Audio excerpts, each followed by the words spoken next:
You've been lied to about gratitude. They told you it's just saying thank you when someone does you a favor, or smiling politely even when you don't mean it. But if that were true, why do so many people who say thank you every day still feel empty inside? Why do you, even with food on the table and a roof over your head, sometimes feel restless, anxious, always waiting for something more before you can finally feel content? The truth is, gratitude isn't about manners. It isn't about pretending everything is fine. Real gratitude is deeper. It's a way of seeing the world, a shift in the heart, a quiet power that turns even ordinary moments into miracles. And Buddhist wisdom holds the blueprint. For centuries, monks, teachers, and seekers have discovered how to be grateful not only for the good, but also for the fleeting, the painful, the imperfect. They learned how to look at every breath, every step, every sunrise as a gift, not because life is easy, but because life is precious. Tonight, as you listen, something inside you will soften. The noise in your mind will quiet down, the weight you've been carrying will feel lighter, and your heart will open. You'll feel a kind of peace that doesn't depend on what happens tomorrow, because it's already here, inside this moment, inside you. And when you wake up, the world will look different, brighter, kinder. Enough. This isn't just another sleep story. This is a doorway to gratitude, to freedom, to a way of living where every day feels like a gift. Are you ready? Let's begin. So far, you've opened the door. You've felt the pull of a quieter kind of gratitude, the kind that doesn't depend on what you own or who approves of you, but on how you see the world. Before we move further, let's step into the first lesson. It begins with one of the simplest yet hardest truths to face. Nothing lasts. Every moment, every breath, every relationship, even every thought passing, shifting, gone as quickly as it comes. To some, this sounds frightening, but to those who learn to see it clearly, it becomes the source of the deepest appreciation for life. When you understand impermanence, known in Buddhism as anicca, the way you see the world changes. You stop treating moments as though they are endless and start treasuring them because they are brief. Think about the last time you heard laughter that warmed your heart. It didn't last forever. It rose, filled the air, and then faded. But wasn't its passing what made it so precious? If it went on forever, you wouldn't notice its sweetness. The truth is, everything gains value because it doesn't last. This teaching is not meant to depress you, but to awaken you. Many people resist change, holding on desperately to what feels good, trying to freeze time. But the harder you grip, the faster it slips away, and the more suffering you create. Gratitude, then, is born when you let go of this clinging. You begin to see that the flower in bloom is beautiful precisely because it will wither, that the meal tastes divine because it will soon be finished, that the people you love are worth cherishing because no moment with them will ever repeat itself exactly. To practice gratitude through impermanence, start by noticing the smallest shifts. The way morning sunlight moves across your wall, changing shade by shade until the room feels different. The warmth of tea in your hands cooling little by little until the cup is empty. The feeling of being tired giving way to sleep, and then the miracle of waking again. These are not ordinary events. They are constant reminders that life is always moving, always flowing, and that the joy of today can never be captured again. Gratitude begins the moment you recognize this flow and stop demanding permanence from what is never meant to stay. This understanding also softens the blow of loss. When something or someone leaves your life, the mind often screams, "It should have lasted forever." But impermanence whispers back, "It was never meant to." And within that whisper lies relief. Instead of resenting that it ended, you can feel thankful that it ever began. Even pain becomes lighter when seen this way.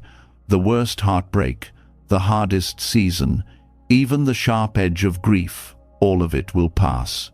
Knowing this doesn't erase the hurt, but it gives you strength to endure it with patience and gratitude for the lessons hidden inside. Impermanence also teaches you presence, because once you see that everything is fleeting, you naturally want to be awake to it while it's here.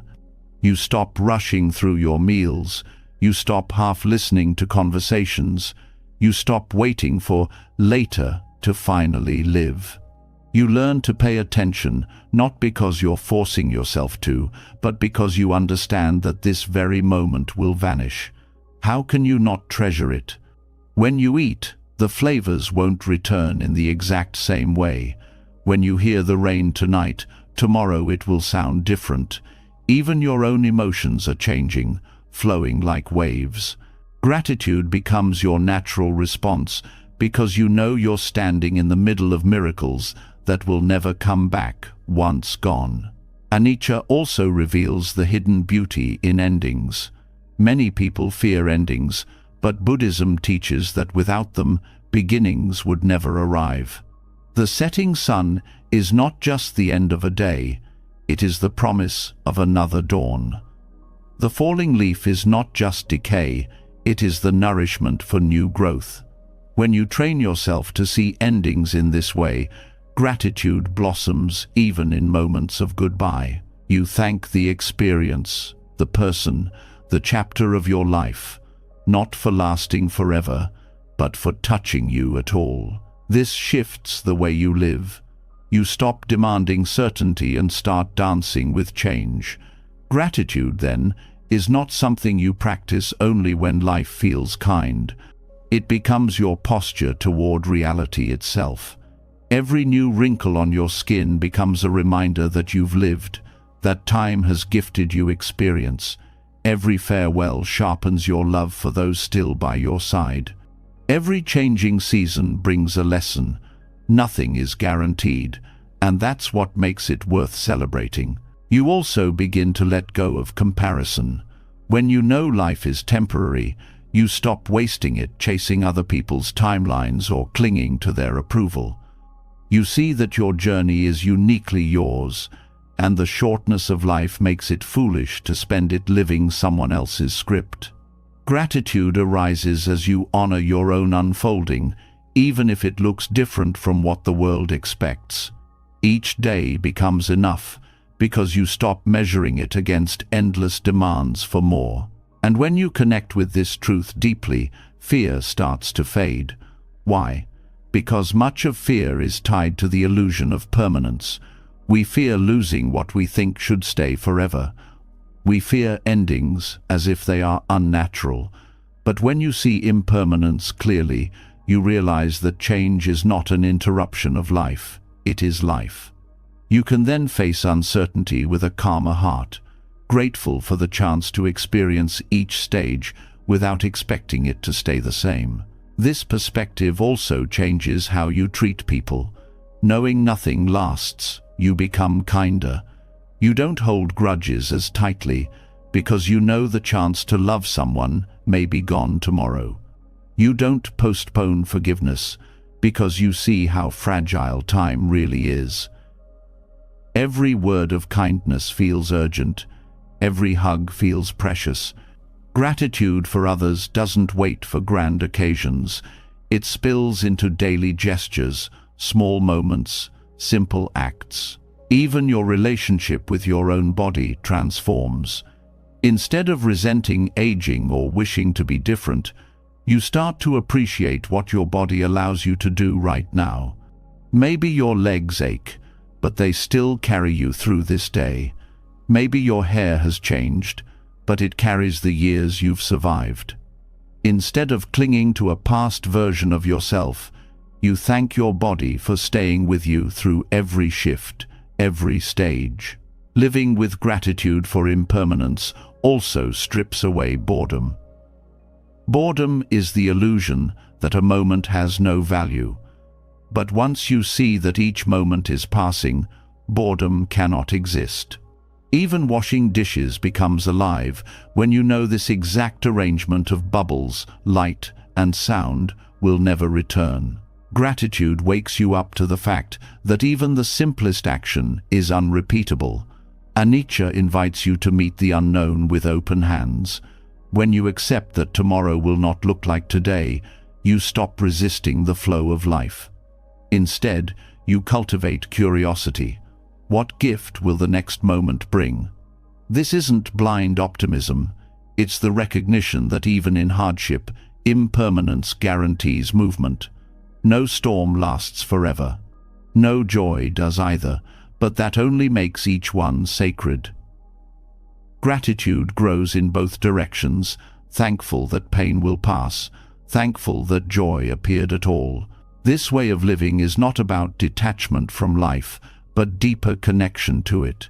It's about leaning in fully, aware that each moment is like a wave rising and falling. You stop asking waves to freeze, and you stop being shocked when they disappear.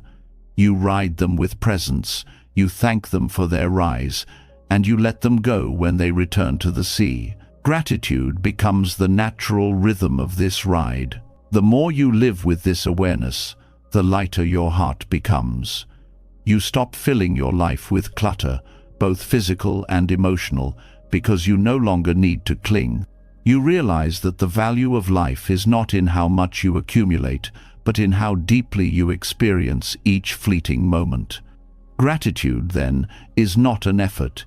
It is the only response that makes sense when everything is slipping through your fingers. Beautiful because it doesn't stay. As night falls and you rest, this truth becomes even clearer. Today has ended. You cannot hold it, you cannot return to it, and yet you can be grateful it happened at all. Tomorrow will come, or maybe it won't. Either way, this breath, right now, is enough. Gratitude arises in knowing you are alive in this fleeting instant, and that is a miracle beyond measure. When you begin to see impermanence clearly, life starts to feel lighter. Gratitude naturally blooms when you stop clinging to moments and allow them to pass with dignity. Yet, there is another truth waiting just beneath this one, a truth that is far less comfortable but equally transformative. While impermanence shows us the fleeting beauty of life, suffering reveals its hidden depths. Most people spend their lives trying to run away from discomfort, numbing it, hiding it, or pretending it does not exist. But suffering, known in Buddhism as dukkha, is not an enemy. It is a teacher, perhaps the most honest one you will ever meet. And if you let it, it will guide you straight into gratitude so profound that it could not have been found any other way. Suffering is universal. It does not matter how much money you have, how much success you've gained, or how carefully you plan your life. Pain comes to all. A broken heart, an illness, the loss of someone you love, the disappointments that seem to arrive uninvited. Each one of these experiences cuts deep. At first glance, they appear only as burdens, weights dragging you down. Yet, in Buddhist teaching, these are not punishments but opportunities. Without them, you might never awaken to the true richness of being alive. Gratitude does not grow in the shallow soil of constant ease. It takes root in the cracks suffering leaves behind. Dukkha teaches humility. When life is smooth, it is easy to believe you are in control. You make plans, chase goals, and think that effort alone guarantees results. But suffering reminds you that life is unpredictable. A single moment can alter everything. This recognition strips away arrogance and self-importance. You begin to see that you are part of something larger, that you are not the master of the universe, but a participant in its unfolding. From this place of humility, gratitude arises naturally, not as a forced thought, but as a genuine response. You learn to thank even the smallest gifts, knowing how easily they could be lost. Another blessing of suffering is the way it opens your heart to others. When you endure pain, you suddenly understand what it feels like to be vulnerable, to struggle, to cry in silence. This understanding creates empathy. You no longer dismiss another's pain as trivial, because you know how sharp it can be. And from this empathy comes connection. Gratitude deepens when you realize how suffering binds us together, how it allows compassion to bloom. Instead of feeling isolated in your pain, you see that you are part of a shared human story. Gratitude then arises not only for your own resilience, but for the bonds that suffering makes possible. Challenges also reveal hidden strengths. You never truly know how strong you are until life tests you. Adversity forces you to discover resources you didn't know existed: courage, patience, endurance, and wisdom. Think about the times you thought you could not go on, yet you did. Those moments become milestones of gratitude. You look back, not with bitterness, but with awe. I survived that, and I grew. Without hardship, these inner qualities would remain dormant, like seeds never watered.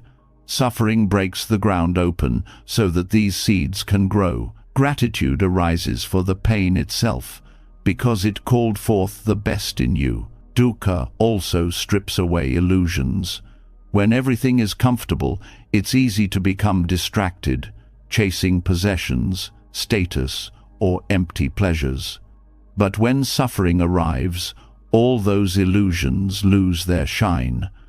Suddenly, what really matters becomes clear: health, kindness, presence, love. The noise of life falls away, and what remains is truth. And with truth comes gratitude. You thank life for revealing what is real, for cutting through the fog of distraction. You begin to see that suffering, harsh as it is also cleansing, washing away the unnecessary so you can focus on what truly nourishes you. Pain teaches patience in a way comfort never can. When you are forced to wait through long nights of grief or endure slow healing, you learn to soften into time rather than fight it. This patience becomes a source of strength, an inner stability that carries you through all of life's uncertainties. Gratitude grows from recognizing that suffering gave you endurance, the ability to stand steady even when the storm has not yet passed. Without this, every inconvenience would feel unbearable. With it, you carry peace even in the waiting. Another hidden gift of dukkha is the way it teaches you to savor joy more deeply. The taste of sweetness is more intense after bitterness. The warmth of the sun feels more radiant after cold days. In the same way, moments of happiness become sharper, richer, when seen in contrast with suffering.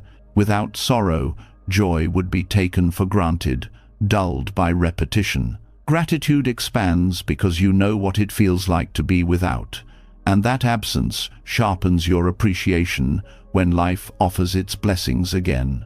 Suffering also teaches surrender. You cannot control everything. You cannot stop loss or prevent change or dictate every outcome. When you finally accept this, something surprising happens. You relax. Not because the pain is gone, but because you stop fighting reality. Gratitude emerges from this surrender, because in giving up the impossible task of controlling life, you free yourself to see the good that still exists, even in hardship. You stop focusing only on what is broken and start noticing what remains whole. There is another way suffering teaches gratitude. It forces presence. Pain anchors you in the body, in the moment, stripping away the mind's constant wandering. Even though it feels sharp, it demands your full attention, and in that attention, gratitude finds its entry point. You become aware of each breath, each small relief, each kind gesture from another person. pain narrows your focus, and through that narrowing, you start to see what you had overlooked before. Gratitude does not always enter through joy. Often, it slips in through the cracks pain opens. Dukkha also reveals the impermanence of pain itself. In the midst of suffering, it feels endless, as though it will never ease. But eventually, like all things, it shifts. This realization builds trust in life's cycles. Just as joy does not last forever, neither does sorrow. Gratitude arises from the recognition that even the heaviest burdens are temporary. This gives courage to face future challenges because you know they too will pass. Gratitude is born in this understanding that nothing, not even suffering, has the power to stay forever. Suffering also awakens creativity. When the usual paths fail, when comfort is stripped away, you are forced to find new ways of thinking, new solutions, new expressions. Some of the greatest art, poetry, and wisdom in human history were born from pain. On a personal level, difficulty often unlocks fresh perspectives. Gratitude emerges as you realize suffering did not just take it, also gave, pushing you to grow in ways ease never would. You learn to thank the very challenges that once felt unbearable, because they became gateways to transformation. Dukkha teaches resilience not only in hardship, but also in recovery. When you heal, you look back with a kind of reverence for the process itself. Gratitude swells as you see how far you've come, how wounds turned into scars, how scars became reminders of strength. Every healed wound is a story of survival, a reminder of life's ability to mend itself. Gratitude for healing is perhaps one of the deepest forms, because it acknowledges both the pain and the recovery, both the wound and the wisdom that followed.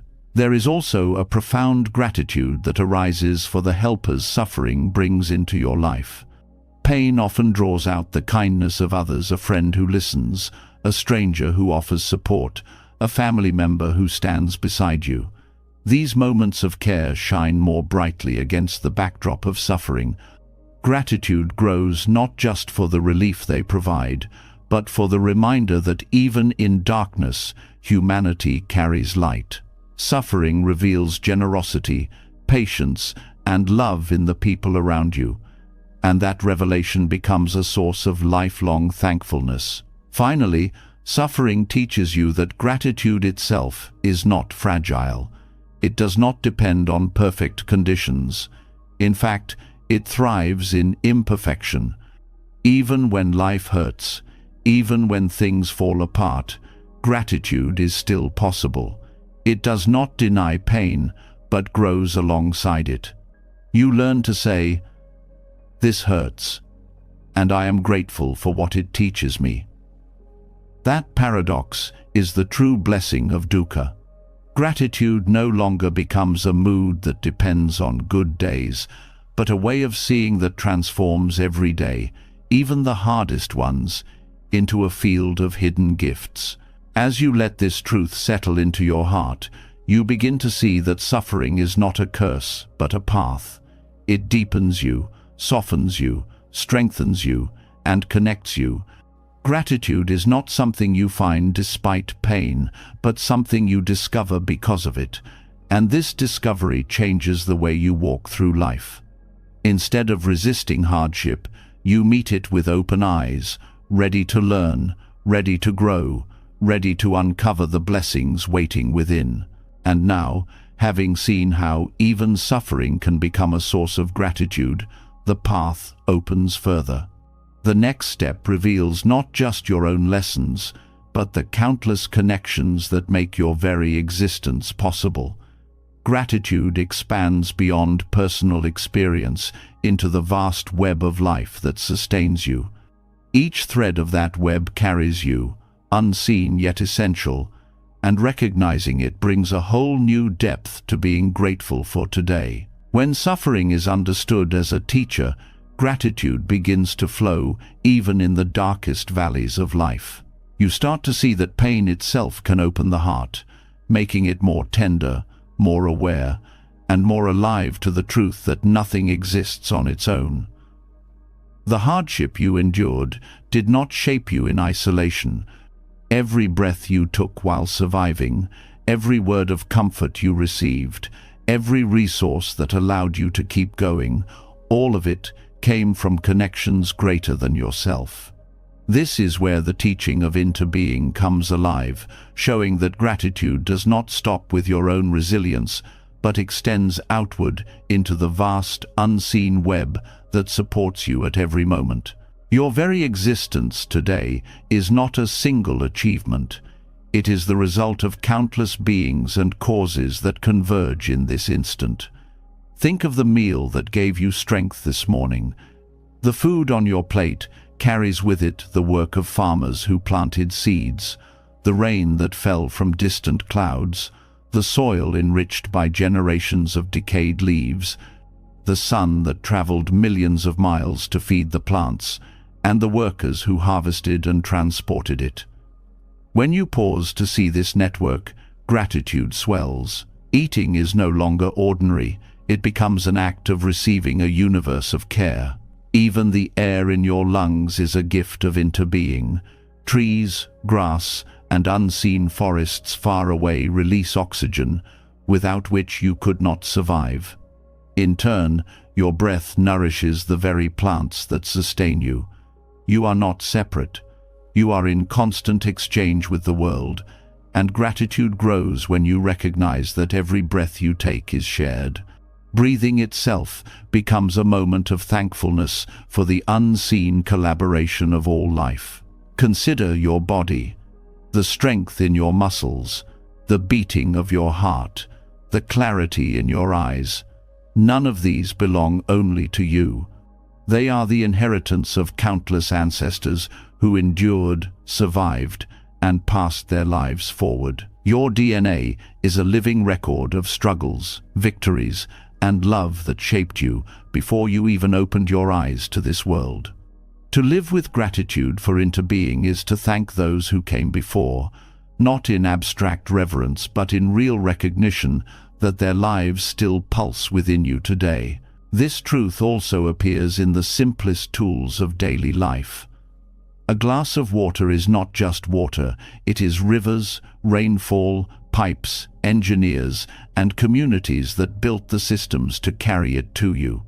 A single shirt is not just fabric, it is cotton fields, textile workers, ships that crossed oceans, and hands that stitched.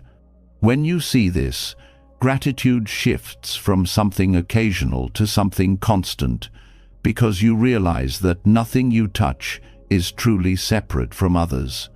Every comfort, every object, every resource is the result of countless invisible contributions. Into Being also reveals gratitude in the challenges you've faced. When difficulty comes, it is often not only your own strength that carries you, but the presence of others. A doctor's knowledge, a friend's listening ear, the patience of teachers, the support of strangers, all of these weave into the story of how you endure. Gratitude expands as you realize that even in solitude, you have never truly been alone. The network of Into Being is always around you, visible or invisible, holding you up. This awareness softens the illusion of independence. Many people believe they are entirely self-made, that their achievements belong solely to their effort. But when you trace back every step, every success carries with it countless influences. The books you read were written by others. The skills you gained were taught by mentors. The opportunities arose because someone created paths before you. Gratitude flourishes when you see this clearly, not as a diminishment of your effort, but as a celebration of the community of life that made it possible. Nature teaches Into Being constantly. The rain that seems like an inconvenience is the same rain that allows crops to grow. The forest that shades your walk is also a home for countless creatures. The birds whose songs greet you in the morning travel across skies shaped by winds that touch distant lands. You are not a separate observer of these things. You are woven into their rhythm. Gratitude arises not just for what they give to you, but for the shared existence that makes life possible at all. This way of seeing also reshapes how you handle relationships. Gratitude grows deeper when you understand that every person you meet carries within them a web of stories, experiences, and influences. The kindness of one person is never theirs alone. It is shaped by parents, teachers, communities, and cultures that nurtured them.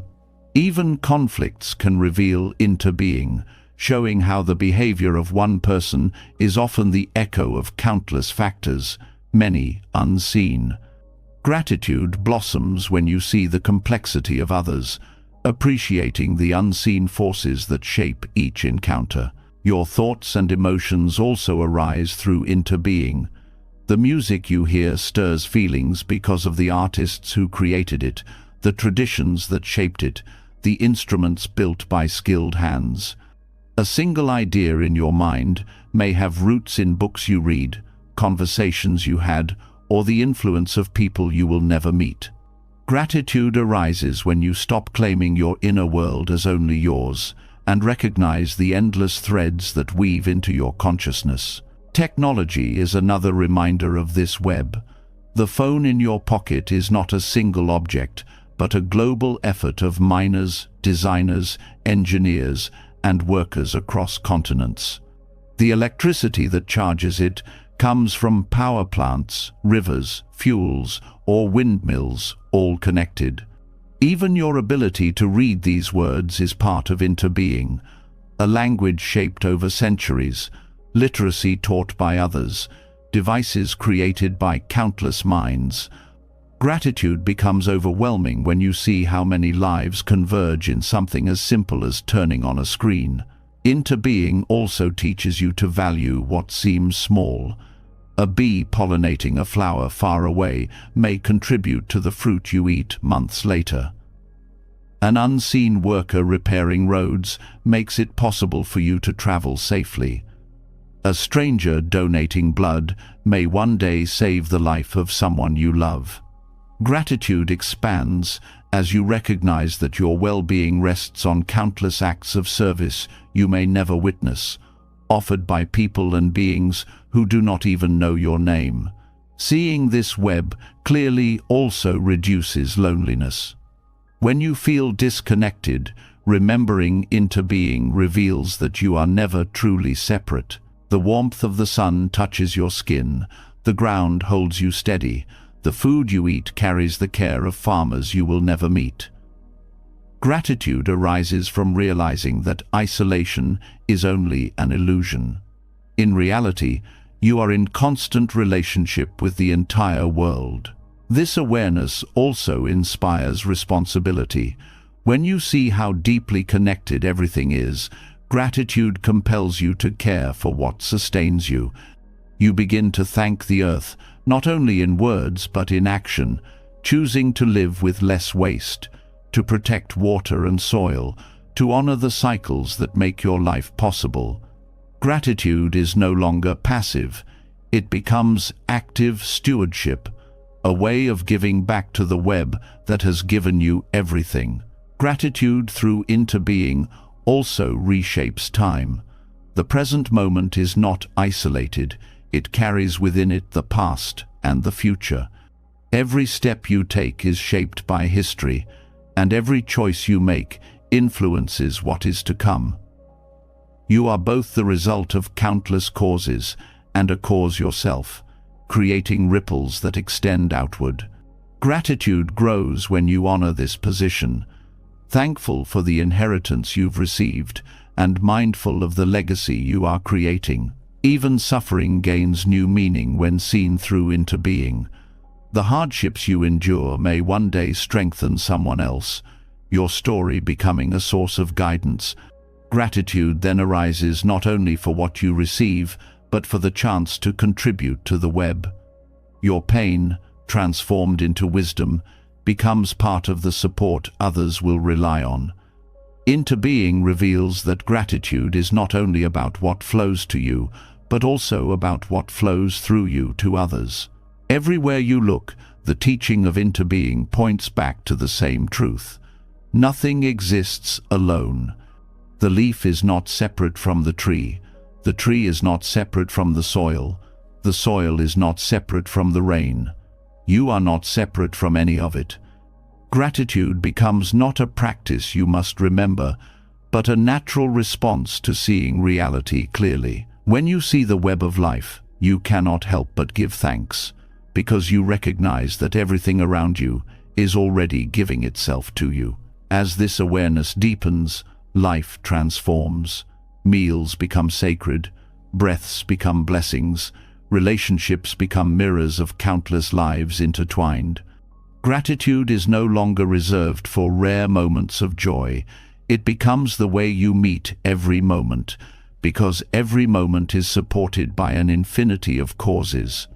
To thank the unseen web of life is to thank life itself, again and again, until thankfulness becomes indistinguishable from the way you live. When you begin to see Into Being clearly, gratitude ceases to be an abstract thought and becomes a living awareness. You notice that the air you breathe, the clothes you wear, the ground that carries you, and even the challenges you face are all part of a web so vast that it humbles the mind. But there is one place where this truth becomes most immediate, where the unseen network of life enters your body and sustains you in the most intimate way. Every meal you take is not just food, it is the story of the universe arriving on your plate. To eat without awareness is to miss this miracle. To eat with mindfulness is to turn every bite into gratitude itself. Food is more than fuel. It carries the sun, the rain, the earth, and the labor of countless hands. When you pause before a meal, you touch this reality. You see the grain that once swayed in fields, the vegetables nourished by soil alive with microbes, the water that has traveled through rivers and clouds, the work of farmers who rose before dawn, and the people who transported, prepared, and cooked. In this moment, gratitude deepens because you realize you are not eating a simple dish, you are receiving a gift of interdependence. Mindful eating begins with slowing down.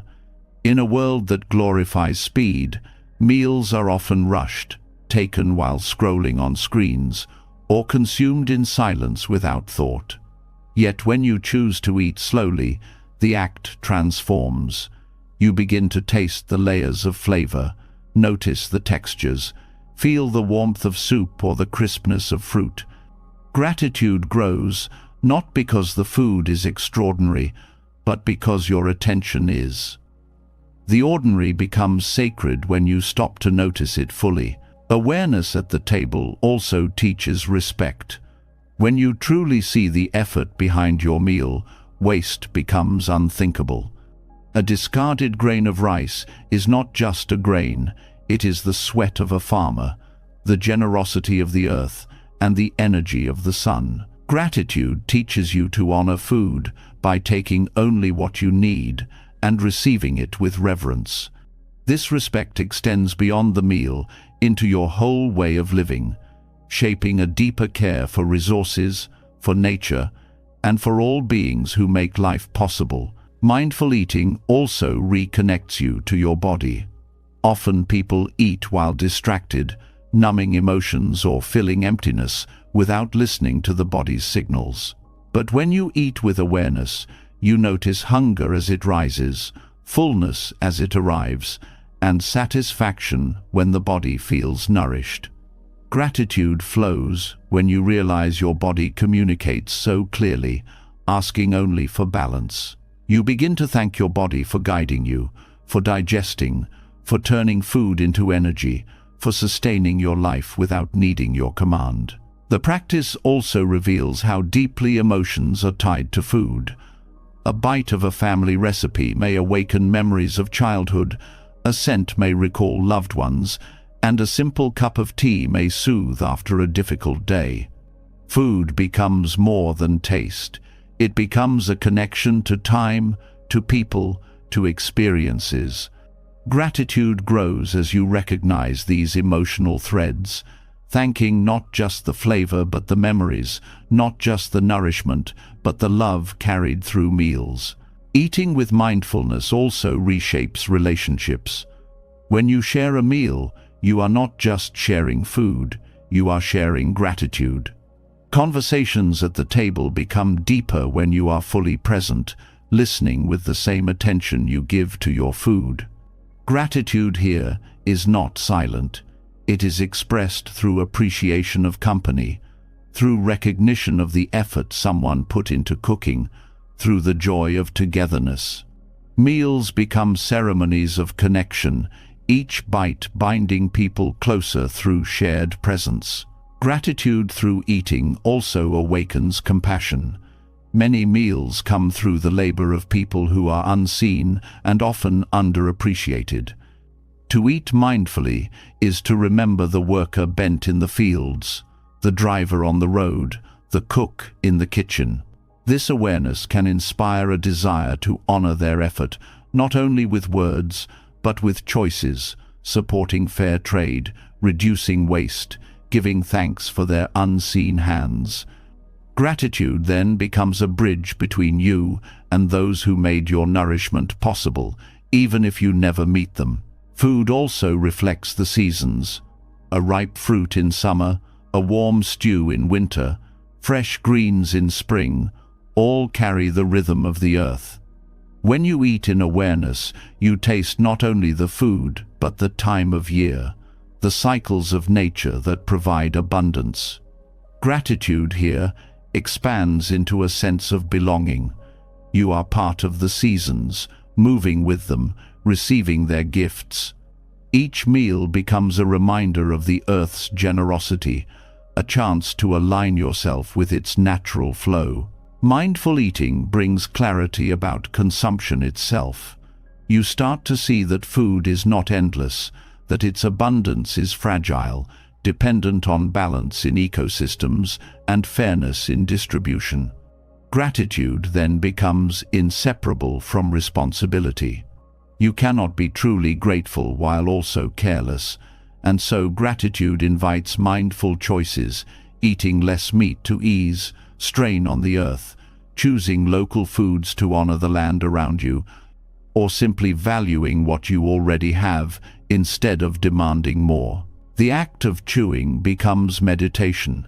Each bite is an opportunity to slow the racing mind, to anchor yourself in presence.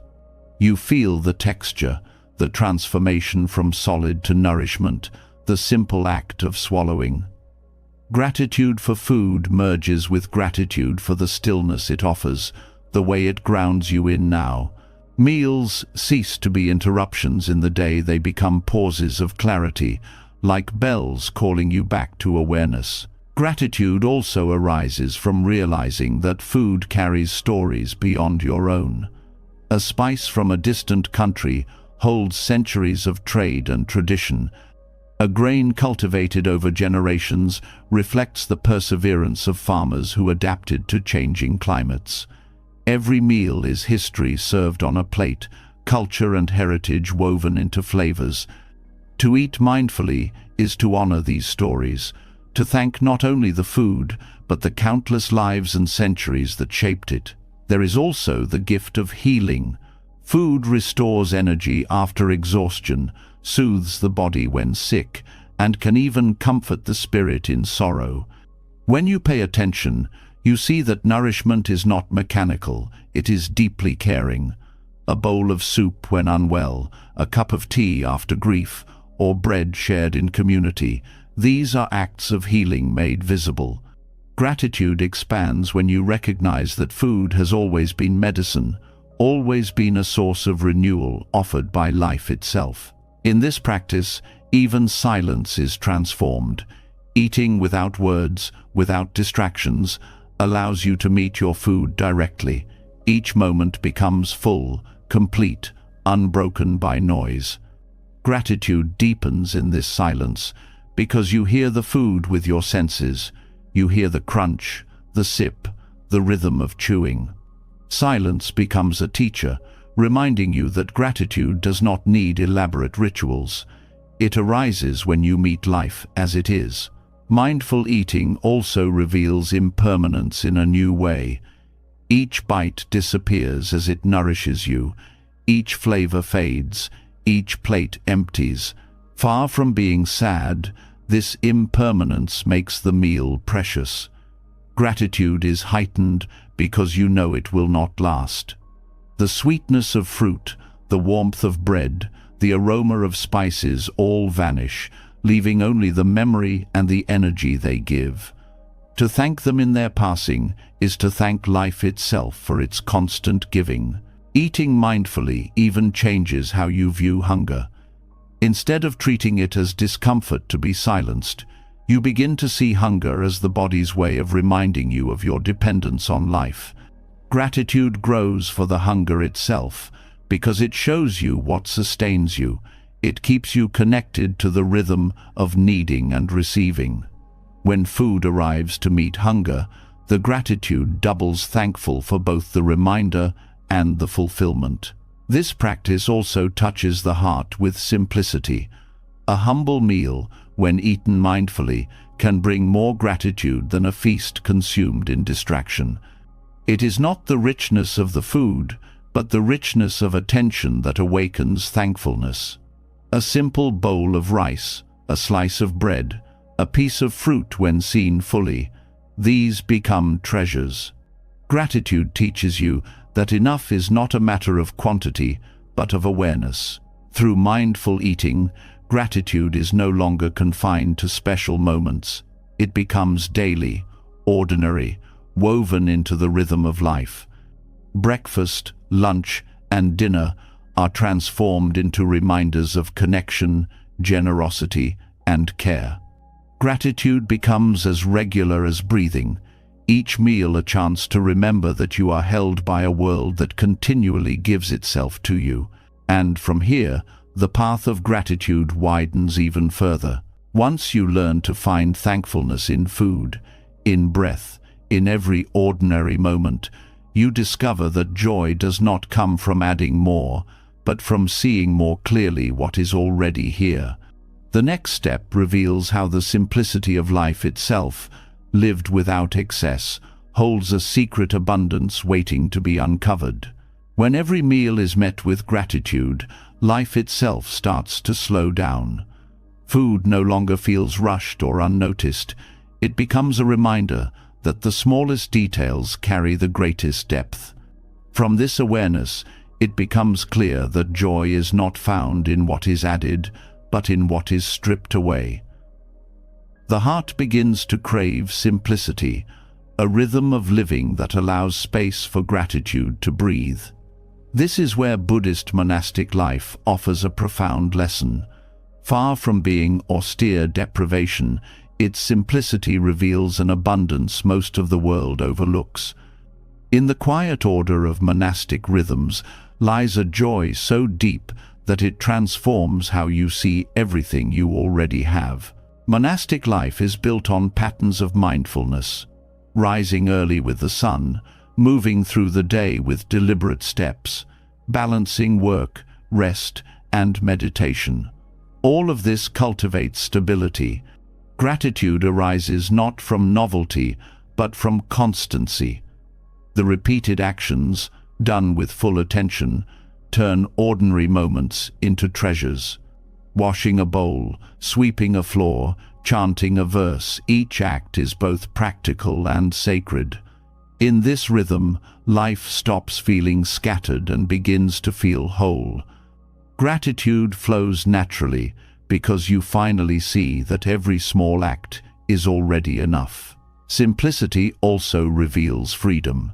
In a world drowning in choices and possessions, simplicity cuts through the noise. A monk does not need a closet full of clothes or a shelf of decorations to feel complete. One robe, one bowl, one mat. These are not symbols of lack, but of liberation. Gratitude grows when you no longer chase endless options, when your heart learns to rest in sufficiency. With fewer distractions, the richness of what remains shines brighter. A single cup of tea becomes an occasion. A shared silence becomes nourishment. Joy comes not from more but from less, and gratitude becomes the natural state of being. This simplicity also reshapes time. In modern life, time feels rushed, fragmented, consumed by endless obligations. But in monastic rhythms, time is marked by bells, chanting, and mindful pauses. These reminders call you back, again and again, to the present. Gratitude expands as you see that you do not need more hours in the day. You need more presence within the hours you already have. The joy of monastic life is not that it stretches time, but that it deepens it. Every moment is full because it is met fully. The discipline of simplicity also teaches gratitude for the basics. When you live with little, you begin to notice how much you already have. A roof over your head, a bed to rest in, water to drink, these no longer seem small. They become gifts. The abundance that consumer culture promises is revealed as an illusion because joy does not multiply with possessions. Gratitude deepens when you see that your well-being depends less on accumulation and more on awareness. By stripping life down to essentials, simplicity uncovers the quiet wealth that was always there. Simplicity also cultivates gratitude through community. In monasteries, meals are shared, work is divided, silence is observed together. This interdependence strengthens bonds and reduces the illusion of separateness. Gratitude arises not only for what you receive, but for the chance to contribute, for the harmony of living in rhythm with others. Modern life often isolates, but monastic life weaves together, reminding you that abundance is not measured in possessions, but in connections. The joy of being part of something larger replaces the loneliness of constant striving. Another gift of monastic simplicity is the way it shifts desire. In ordinary life, desire constantly grows new goals, new cravings, new demands. But when you live simply, desire quiets. Gratitude expands because the constant comparison, the need to compete or prove, begins to fade. With fewer wants, the heart rests more easily. Joy arises from what is already present, rather than from what is still missing. This inner sufficiency is the greatest wealth simplicity can offer. Work itself becomes an expression of gratitude. In monasteries, tasks are done not for profit, but for care. Care of the space, care of the body, care of the community. Sweeping a courtyard is not just cleaning, it is cultivating clarity of mind. Cooking is not just preparing food, it is offering nourishment. Gratitude grows when you begin to see your own daily tasks in this light. Folding laundry, washing dishes, tending to your home, all can be acts of reverence when done without hurry, without resentment, with attention to the life they sustain. Simplicity also deepens the appreciation of silence. In the modern world, noise is constant: screens, conversations, advertisements, background sounds. Silence is rare and often avoided. But in monastic life, silence is cherished, woven into the day as a practice of awareness. Gratitude swells when you finally hear the silence that has always been present beneath the noise. In silence, the mind rests, the heart softens, and joy becomes easier to touch. Silence is not emptiness but fullness, reminding you that peace does not need to be created. It is already there, waiting to be noticed.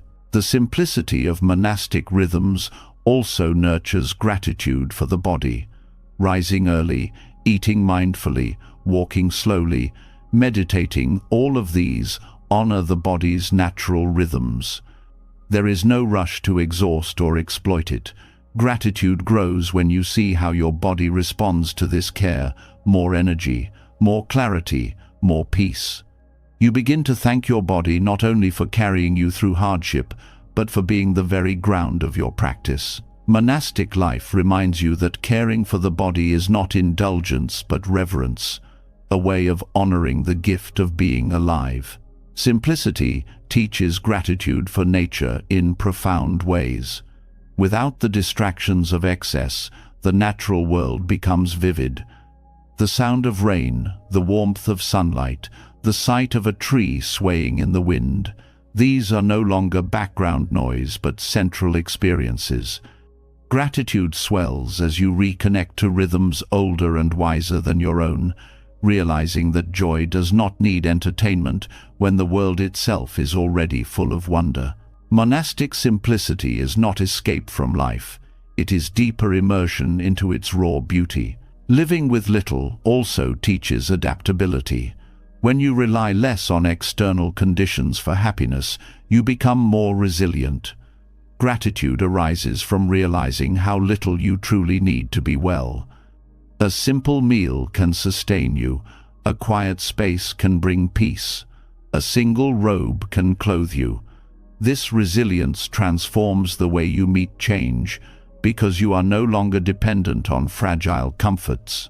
Joy comes from within, and gratitude flows because you have discovered freedom from constant craving. The rhythm of monastic life also sharpens awareness of interdependence. With fewer distractions, you begin to see more clearly how every aspect of life connects. Gratitude arises when you notice how much care is required to sustain even a simple life. The effort of planting, cleaning, cooking, maintaining, nothing is separate, and everything matters. This awareness makes gratitude continuous, because each act reveals the threads of connection that support you. Simplicity further reveals abundance through repetition. When tasks and rituals are repeated daily, they stop being mundane and start being profound. Chanting the same verses, sweeping the same floor, eating the same food, each repetition becomes a deepening rather than a dulling. Gratitude arises from seeing that newness is not always about novelty, but about awareness. The same act, done with presence, reveals infinite depth. Joy is found not in variety, but in attention.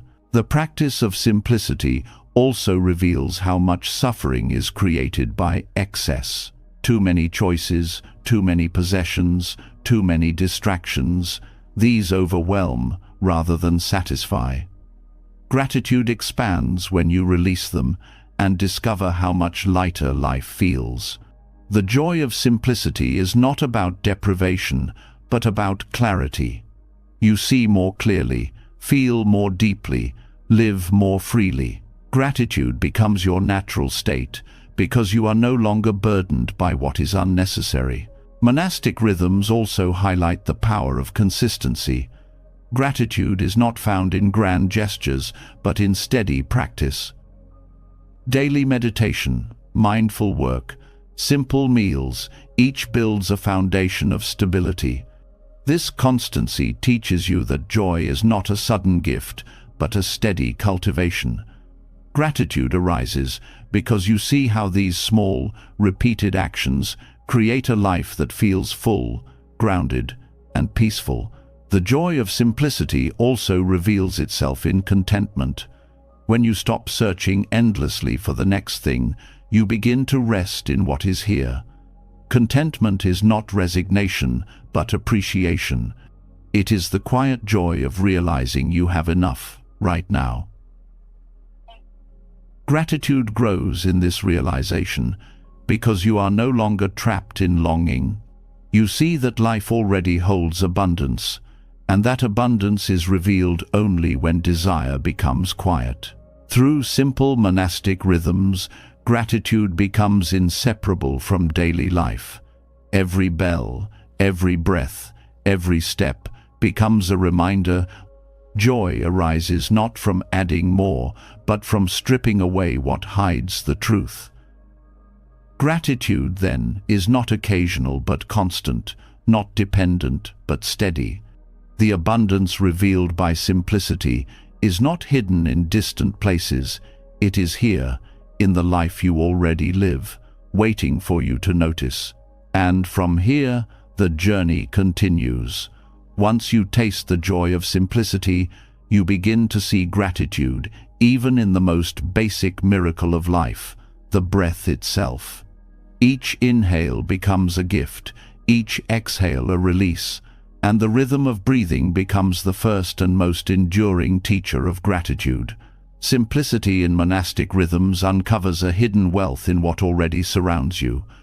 Joy emerges not from adding but from noticing, not from owning but from being present. And yet, beneath even the rhythm of daily life lies something more fundamental, something so constant it is often overlooked. Before food, before shelter, before speech, there is breath. Without it, nothing continues. With it, everything is possible. Breath is the first and most intimate teacher of gratitude, always available, always giving, always reminding you of life's fragility and abundance in the same moment. Breathing is often dismissed as automatic, a background function of the body. But when awareness turns toward it, the ordinary reveals its extraordinary depth. Each inhale is a miracle. The body receives air without demand. Oxygen flows into the blood. Life is renewed again and again. Each exhale is an act of letting go, a release of what the body no longer needs, a surrender to impermanence. Gratitude grows when you begin to see this cycle not as mechanical, but as the very pulse of life. The inhale itself teaches reception. With no effort beyond allowing, life enters. Air flows freely into the lungs, offering energy and clarity. Gratitude arises for the invisible generosity of the earth, for trees, oceans, and the balance of ecosystems that make breathing possible. In this simple act, you are reminded that you are constantly being sustained by forces outside your control. Every inhale is a reminder that you are supported, that life is being gifted to you one breath at a time. The exhale teaches release. Just as life gives, it also takes away. Exhaling is not loss but renewal. The body lets go of carbon dioxide, making room for the next inhale. Gratitude emerges when you realize that letting go is not an end, but a necessity for continuation. Each exhale becomes a lesson in trust. Trust that more will come. Trust that space must be cleared for life to continue. Trust that clinging to what has already served its purpose only creates stagnation. Breath also teaches impermanence with clarity sharper than words. No breath lasts forever. The inhale cannot be held endlessly. The exhale cannot be resisted indefinitely. Gratitude deepens as you see that life itself is a series of arrivals and departures. To resist this rhythm is to suffer. To accept it is to find peace. By observing the breath, you learn to flow with change, to honor each moment as passing yet precious. Attention to breath grounds you in the present. While the mind races through past regrets or future worries, the breath anchors you in now. Each inhale says, here. Each exhale says, now. Gratitude grows when you realize that presence is not something you must chase, but something that has always been waiting in your breath. This presence becomes medicine for restlessness, a balm for anxiety, a reminder that peace is available in the simplest of acts. Breath also reveals the interconnection between body and mind. Shallow breathing accompanies tension, while deep breathing nurtures calm. Gratitude expands when you see that you carry within you the ability to soothe your own being, not through external control, but through gentle awareness. The body, when given care, responds with ease. Gratitude becomes not only for the breath itself, but for the body's wisdom, for its ability to guide you back to balance through something as simple as inhaling and exhaling. The rhythm of breath is also a teacher of patience. Breathing cannot be rushed. No matter how fast you live, the breath remains steady, moving at its own pace. Gratitude deepens when you align with this rhythm, learning to slow down, to respect the body's tempo, to see that life does not require constant speed. Patience grows naturally when you follow the breath, and with it comes thankfulness for the calm that patience brings. Breathing highlights dependence on the natural world. Without trees, without oceans, without the delicate balance of ecosystems, there would be no oxygen to inhale. Gratitude arises when you see that every breath ties you to forests, rivers, winds, and unseen cycles that sustain you. To breathe is to be in constant relationship with the planet. Each inhale is a gift from the earth. Each exhale is a return. Gratitude expands beyond the self into reverence for the world that makes your breathing possible. The fragility of breath reveals life's preciousness. Missing even a few breaths brings urgency, fear, and the recognition of how thin the line is between life and death. Gratitude blooms when you realize how often you take this fragility for granted. Each breath is survival renewed. Each breath is proof that you are alive now, even if the future is uncertain. Gratitude becomes sharper, more immediate, when you remember how easily the breath could be lost. Breath also reflects emotion. In moments of anger, the breath grows hot and quick. In sadness, it becomes heavy and slow. In joy, it feels light and flowing. Gratitude arises when you notice this mirror, when you see that the breath gives you insight into your inner world without judgment. It shows you your state of being honestly, offering a chance to soften, to calm, to release. The breath becomes a teacher of self-understanding, and gratitude follows this self-knowledge. The cycle of breathing also teaches balance.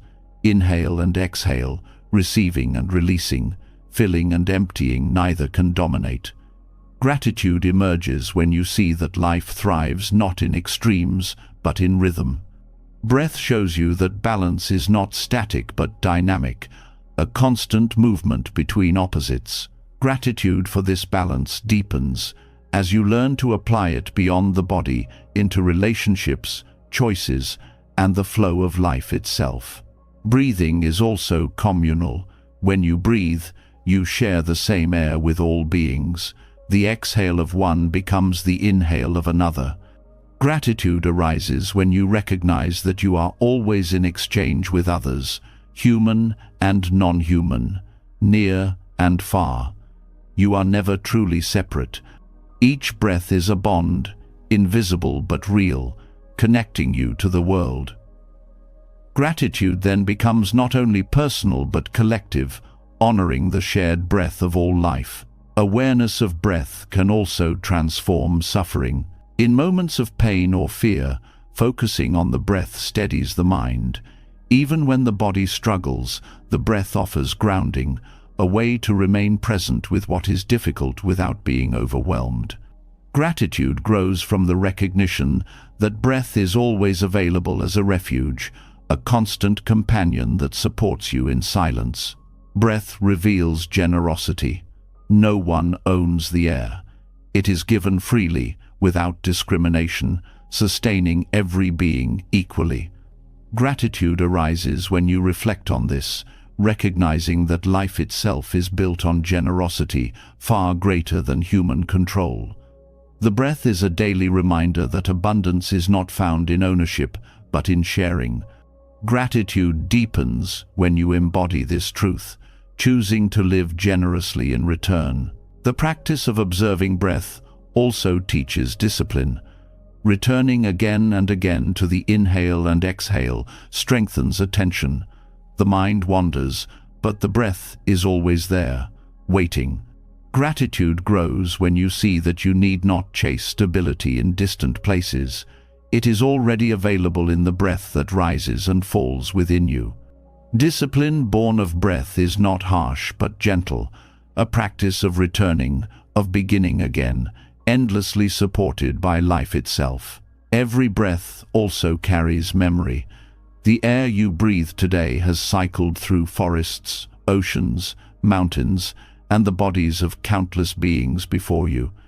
To inhale is to touch history, to participate in a flow that stretches back beyond your lifetime. Gratitude arises when you realize that breath is a link between past and present, a continuity of life that connects you to ancestors, to earth, to the unfolding of existence itself. Breath is also a reminder of equality. Regardless of wealth, status, or belief, every person breathes. Gratitude deepens when you see this commonality, when you recognize that beneath differences, the breath unites all beings. The same rhythm sustains everyone. Gratitude then becomes not only appreciation for your own breath, but reverence for the shared life that binds humanity together. In the stillness of night, when distractions fade, the breath becomes even more vivid. Each rise and fall of the chest is a lullaby of presence, a rhythm that carries you into rest. Gratitude grows in the quiet, when you notice how the breath does not demand your awareness, but offers its gift anyway. To thank the breath is to thank life itself, again and again, with every inhale and exhale. When you come to see breath as the first teacher of gratitude, you realize that gratitude does not require external events, possessions, or achievements. It is already woven into the act of being alive. Every inhale is a gift you did not earn. Every exhale is a release you cannot avoid. To live with this awareness is to live in constant thankfulness, carried by the breath that sustains you, moment after moment, until your final one. And from this most intimate teacher, the path continues outward. Once you learn gratitude in the breath, you begin to see it even in what seems empty. Silence, space, and absence reveal their own gifts, and gratitude expands to embrace not only what fills life, but also what opens it. The next lesson lies in the quiet expanses that allow life to exist at all. Breath shows you that gratitude is woven into every moment, as each inhale gives life and each exhale teaches release.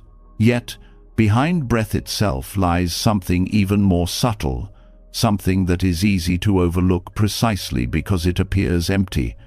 Between the inhale and the exhale, there is space. Around every object, there is openness. Within every pause, there is silence. At first glance, emptiness feels like nothing, but in truth, it is the foundation of everything. In Buddhist teaching, this is called shunyata, the emptiness that is not void but potential, the silent teacher that reveals abundance in absence. Gratitude deepens when you realize that without space, nothing could exist at all. Space gives form its meaning. A cup holds water not because of its solid walls, but because of the emptiness inside. A house shelters not because of its bricks, but because of the space they enclose. Even words carry meaning only because of the silence between sounds. Gratitude arises when you see that emptiness is not lack, but the condition for usefulness. To appreciate space is to see that what often feels invisible is the very thing that allows life to function. Emptiness also teaches humility. The self you cling to so tightly is not a solid, unchanging entity. It is made of countless conditions, body, thoughts, feelings, history, all shifting, all interdependent. Gratitude grows when you see that the fixed identity you once believed in is itself empty of permanence. This emptiness does not erase you, it frees you. It allows you to be flexible, open, alive. Gratitude emerges as you realize that emptiness makes growth possible because nothing is locked in stone. Silence, too, is a form of emptiness that teaches. Without silence, music would be noise, speech would be chaos, thought would have no clarity. The pauses are what shape the sounds. Gratitude arises when you begin to thank silence, not only as absence, but as presence, the fertile ground on which communication rests. In silence you meet yourself. In silence you listen deeply. In silence you uncover wisdom that words cannot reach. Space is also what allows relationship. Between two people there must be space, the room to breathe, to be, to grow. Too much grasping suffocates, too much control stifles. Gratitude grows when you honor the space in relationships as a gift, a reminder that love flourishes not by erasing difference, but by allowing openness. Gratitude is not only for closeness, but also for distance, for the emptiness that lets connection breathe. Emptiness also reveals possibility. A blank page is empty, yet it holds infinite stories. An empty room may feel bare, yet it is full of potential gatherings, conversations, and lives. Gratitude emerges when you stop fearing emptiness as absence and start seeing it as promise. Shunyata teaches that nothingness is not deadness, but potentiality, the field from which everything arises. Thankfulness deepens when you honor emptiness as the silent womb of creation. The teaching of emptiness also frees you from attachment. When you recognize that all things are empty of fixed essence, you stop clinging so tightly. Gratitude grows as you see that even the hardest moments carry emptiness, meaning they too can change, dissolve, and give birth to something new. Emptiness makes transformation possible.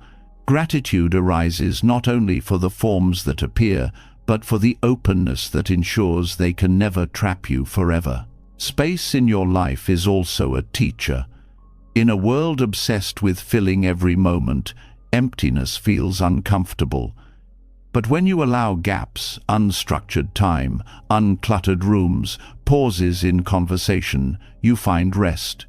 Gratitude expands when you see that emptiness restores, emptiness heals, emptiness invites creativity. Without space, life suffocates. With space, joy has room to unfold. Shunyata also teaches equality. Because nothing has an independent, permanent essence, all things are interdependent and of equal value. Gratitude grows when you see that no being is separate, no one superior, no thing self-existing. Emptiness levels, arrogance, reminding you that everything arises together, supported by everything else. Gratitude becomes reverence for this shared emptiness, for the truth that life belongs to no one and yet includes everyone. Space allows awareness to arise. In meditation, when you quiet thoughts, you encounter the vast openness of mind. At first it may feel empty, but soon you realize this emptiness is freedom, it is clarity, it is peace. Gratitude arises for this inner space, the quiet within that makes it possible to see without distortion. Without emptiness, the mind would be crowded with endless chatter. With emptiness, it becomes clear as a sky after storm. Even suffering, when seen through the lens of emptiness, carries hidden relief. Pain feels solid, unchangeable, overwhelming, but emptiness reveals that pain too is constructed, arising from conditions, lacking permanence. Gratitude emerges when you realize that no suffering is absolute, that within its very structure lies the potential to dissolve. Emptiness softens despair, turning even hardship into a doorway for transformation. Gratitude also arises for the way emptiness shapes beauty. The sky is beautiful because it is vast and open. A garden is peaceful because of the spaces between trees. the quiet between blooms. A painting breathes because of the empty spaces between strokes. Gratitude for emptiness awakens a new way of seeing, where absence itself becomes presence, where gaps reveal meaning rather than deny it. Space also teaches generosity. A crowded mind clings, a crowded life hoards. But when you create emptiness by letting go of possessions, by clearing schedules, by releasing grudges, you make room for others. Gratitude expands when you see that emptiness is not selfishness but offering. To give space is to give freedom. To embrace emptiness is to allow others to grow. Gratitude flows when you live lightly, leaving space for the world to breathe. Emptiness reveals impermanence in its purest form. Forms arise and pass away, leaving space behind. That space is constant, untouched, waiting for the next arising. Gratitude arises when you realize that while all forms shift, the openness remains. There is comfort in this constancy, in knowing that space itself cannot be destroyed. Gratitude deepens as you rest in this truth, finding stability not in forms, but in the emptiness that holds them all. Shunyata also teaches interconnectedness in a profound way. Because everything is empty of self, everything exists only through relation. A flower is empty of independent being, but full of soil, rain, sunlight, time, and care. Gratitude emerges when you see that emptiness does not mean nothingness. It means fullness of connection. Every empty thing is a doorway to interbeing. Gratitude grows as you recognize that emptiness itself ties all life together. When you meet emptiness directly, fear dissolves. Much of fear arises from the clinging to self, to permanence, to certainty. Emptiness reveals there is nothing fixed to lose. Gratitude arises when you understand this, because it means you are free to live without fear of what will end. Emptiness becomes liberation, a teacher that shows you how to live lightly, gratefully, without chains. In daily life, gratitude for space appears in the simplest ways: the pause between tasks, the breath between words, the silence of a morning before the world wakes. These are not wasted, they are gifts. Gratitude deepens when you stop filling them with noise and start honoring them as moments of renewal. Emptiness gives rhythm to life, making activity meaningful, making rest restorative. Even death can be seen through this lens. The body dissolves, the self returns to emptiness. But emptiness is not destruction, it is return to possibility. Gratitude arises for this mystery, for the reminder that endings are not final, but transformations. To thank emptiness is to thank the groundless ground from which all life springs and to which it returns. The silent teacher of emptiness shows you that life is not defined by what is present alone, but also by what is absent, by the spaces that hold form. Gratitude deepens when you honor both the fullness of form and the openness of space. When you live this way, every silence becomes music, every emptiness becomes abundance, every absence becomes a reminder of possibility, and so the path continues. Once you learn to bow to emptiness as a teacher, you begin to see that even karma, the unfolding of causes and effects, pleasant or difficult, becomes an opportunity for gratitude. Not only the easy conditions, but even the painful ones carry lessons, shaping wisdom and guiding you deeper into the truth of life.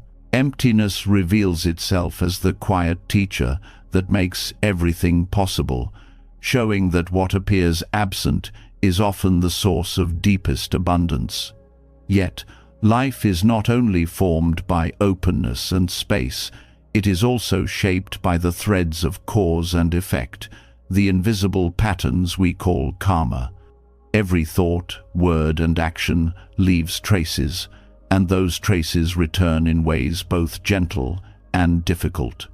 While it is easy to be grateful for pleasant karma, the challenge is to meet the painful consequences with the same openness of heart. To see karma not as punishment but as guidance is to unlock a deeper form of gratitude, one that welcomes even hardship as an opportunity for wisdom. Karma is often misunderstood as fate, as if life is rigidly predetermined by past actions. In truth, karma is a dynamic law of cause and effect, constantly shaping and reshaping experience. Gratitude arises when you realize that karma is not about judgment, but about learning. Every difficulty carries within it a lesson, every setback a message, every disappointment a doorway to growth. Gratitude begins when you stop asking, "Why me?" and start asking, "What can this teach me?" When painful karma appears, it strips away illusions of control. Plans collapse, relationships end, health falters. In those moments, the ego resists, demanding fairness. But gratitude grows when you begin to see that these experiences force you to cultivate resilience, patience, and humility. They reveal how little you truly control and how much you still have to learn.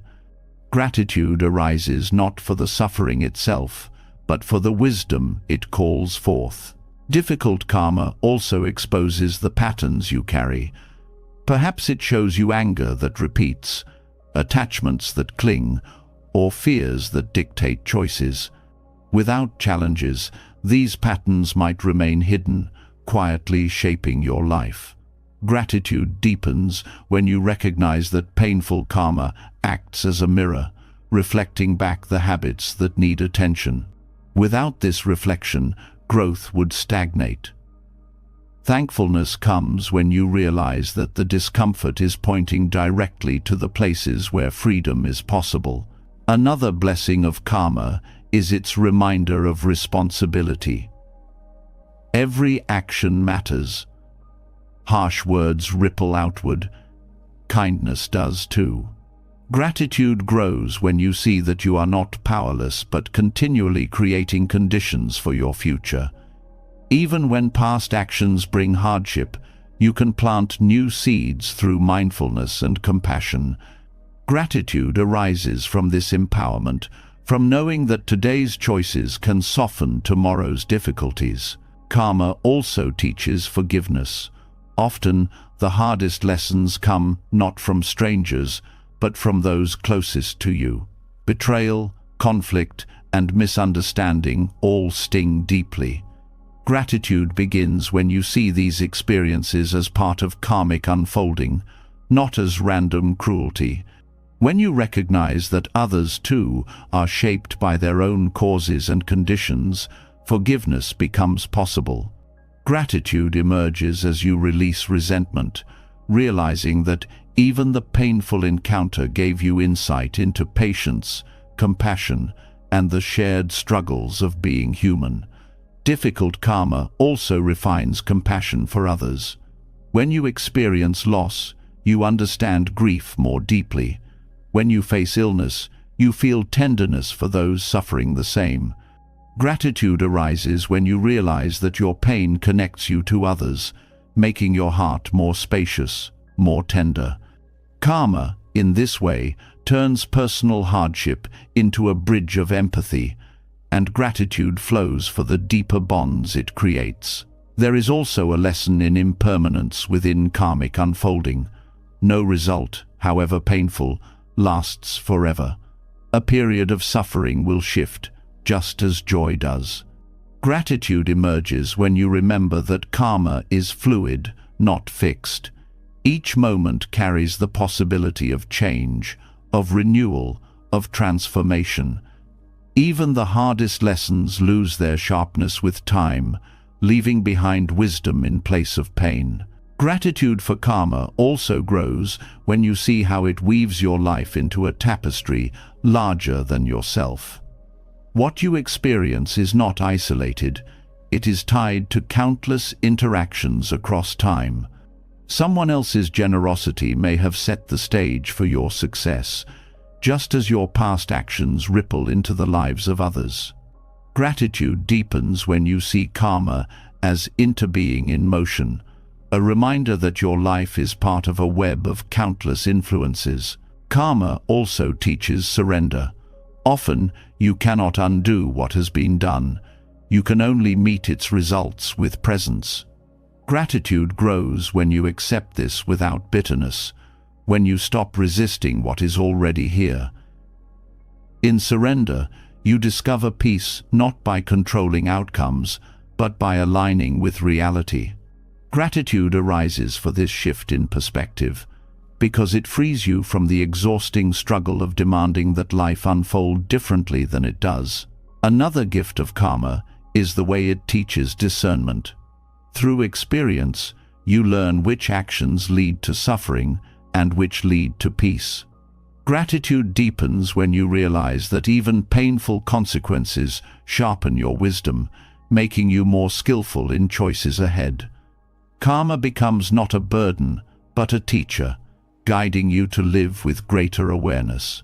Even joy carries karmic lessons. Gratitude expands when you realize that moments of ease and success are not random, but the ripening of seeds you once planted. Instead of taking them for granted, you begin to honor them, seeing them as reminders that your actions matter. Gratitude arises both for the sweetness of joy and for the path that created it, reminding you to keep planting seeds of kindness, patience, and generosity. Karma also teaches equanimity.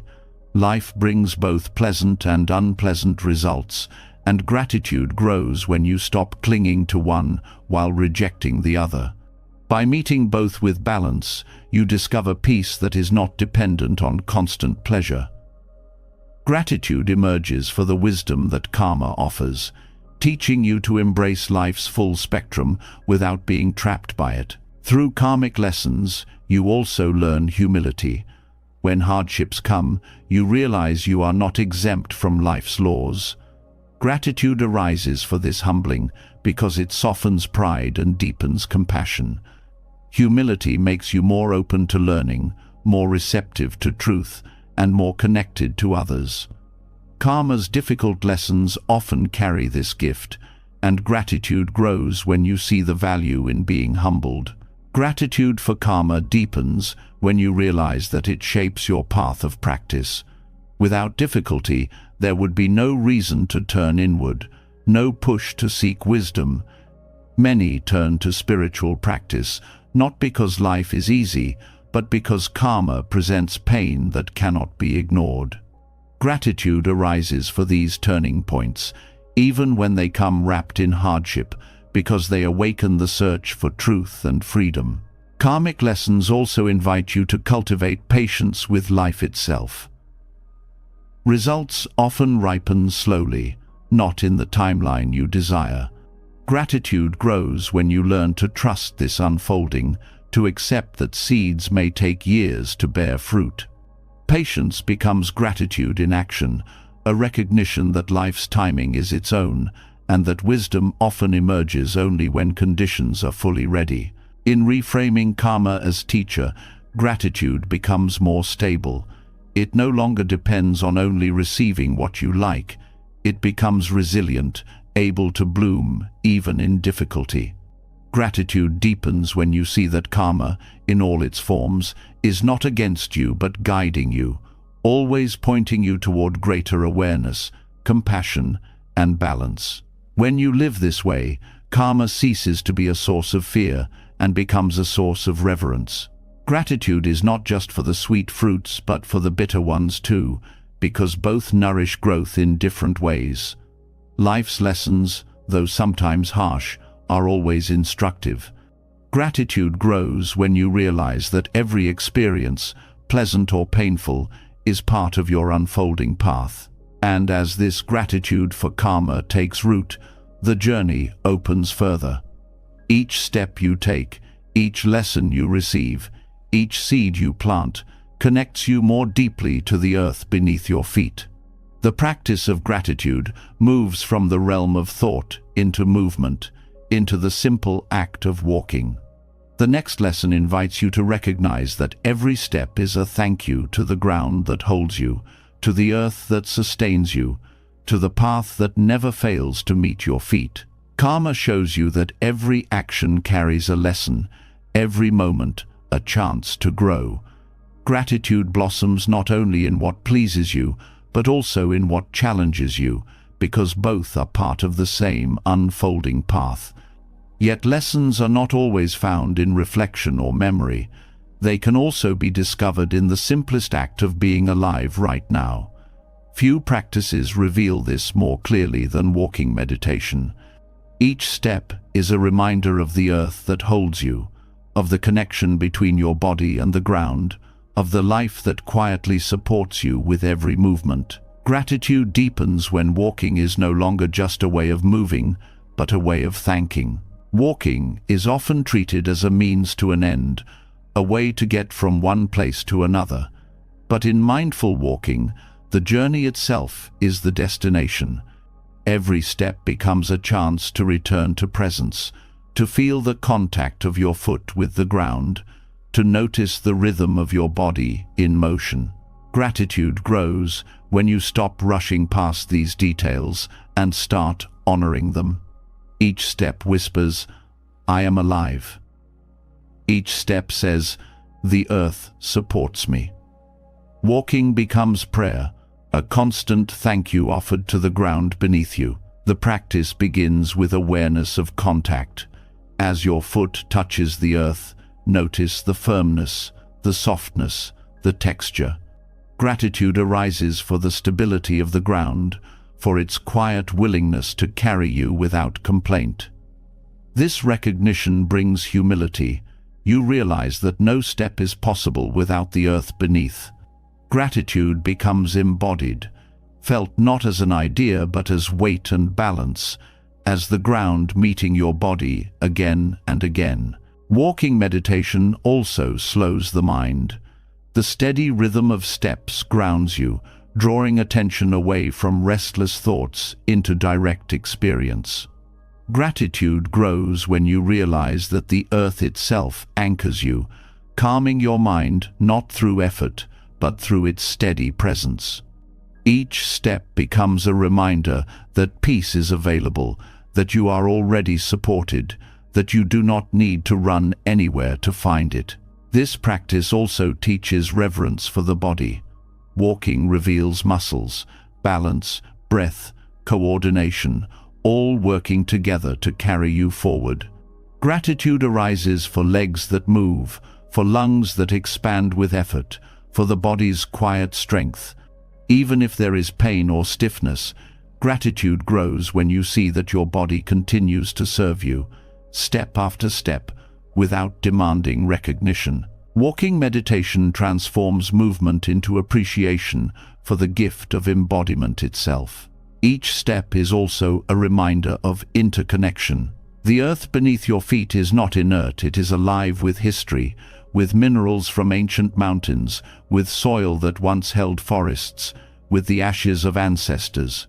Gratitude deepens when you realize that you are not walking on dead matter, but on a living ground that has nourished countless beings before you.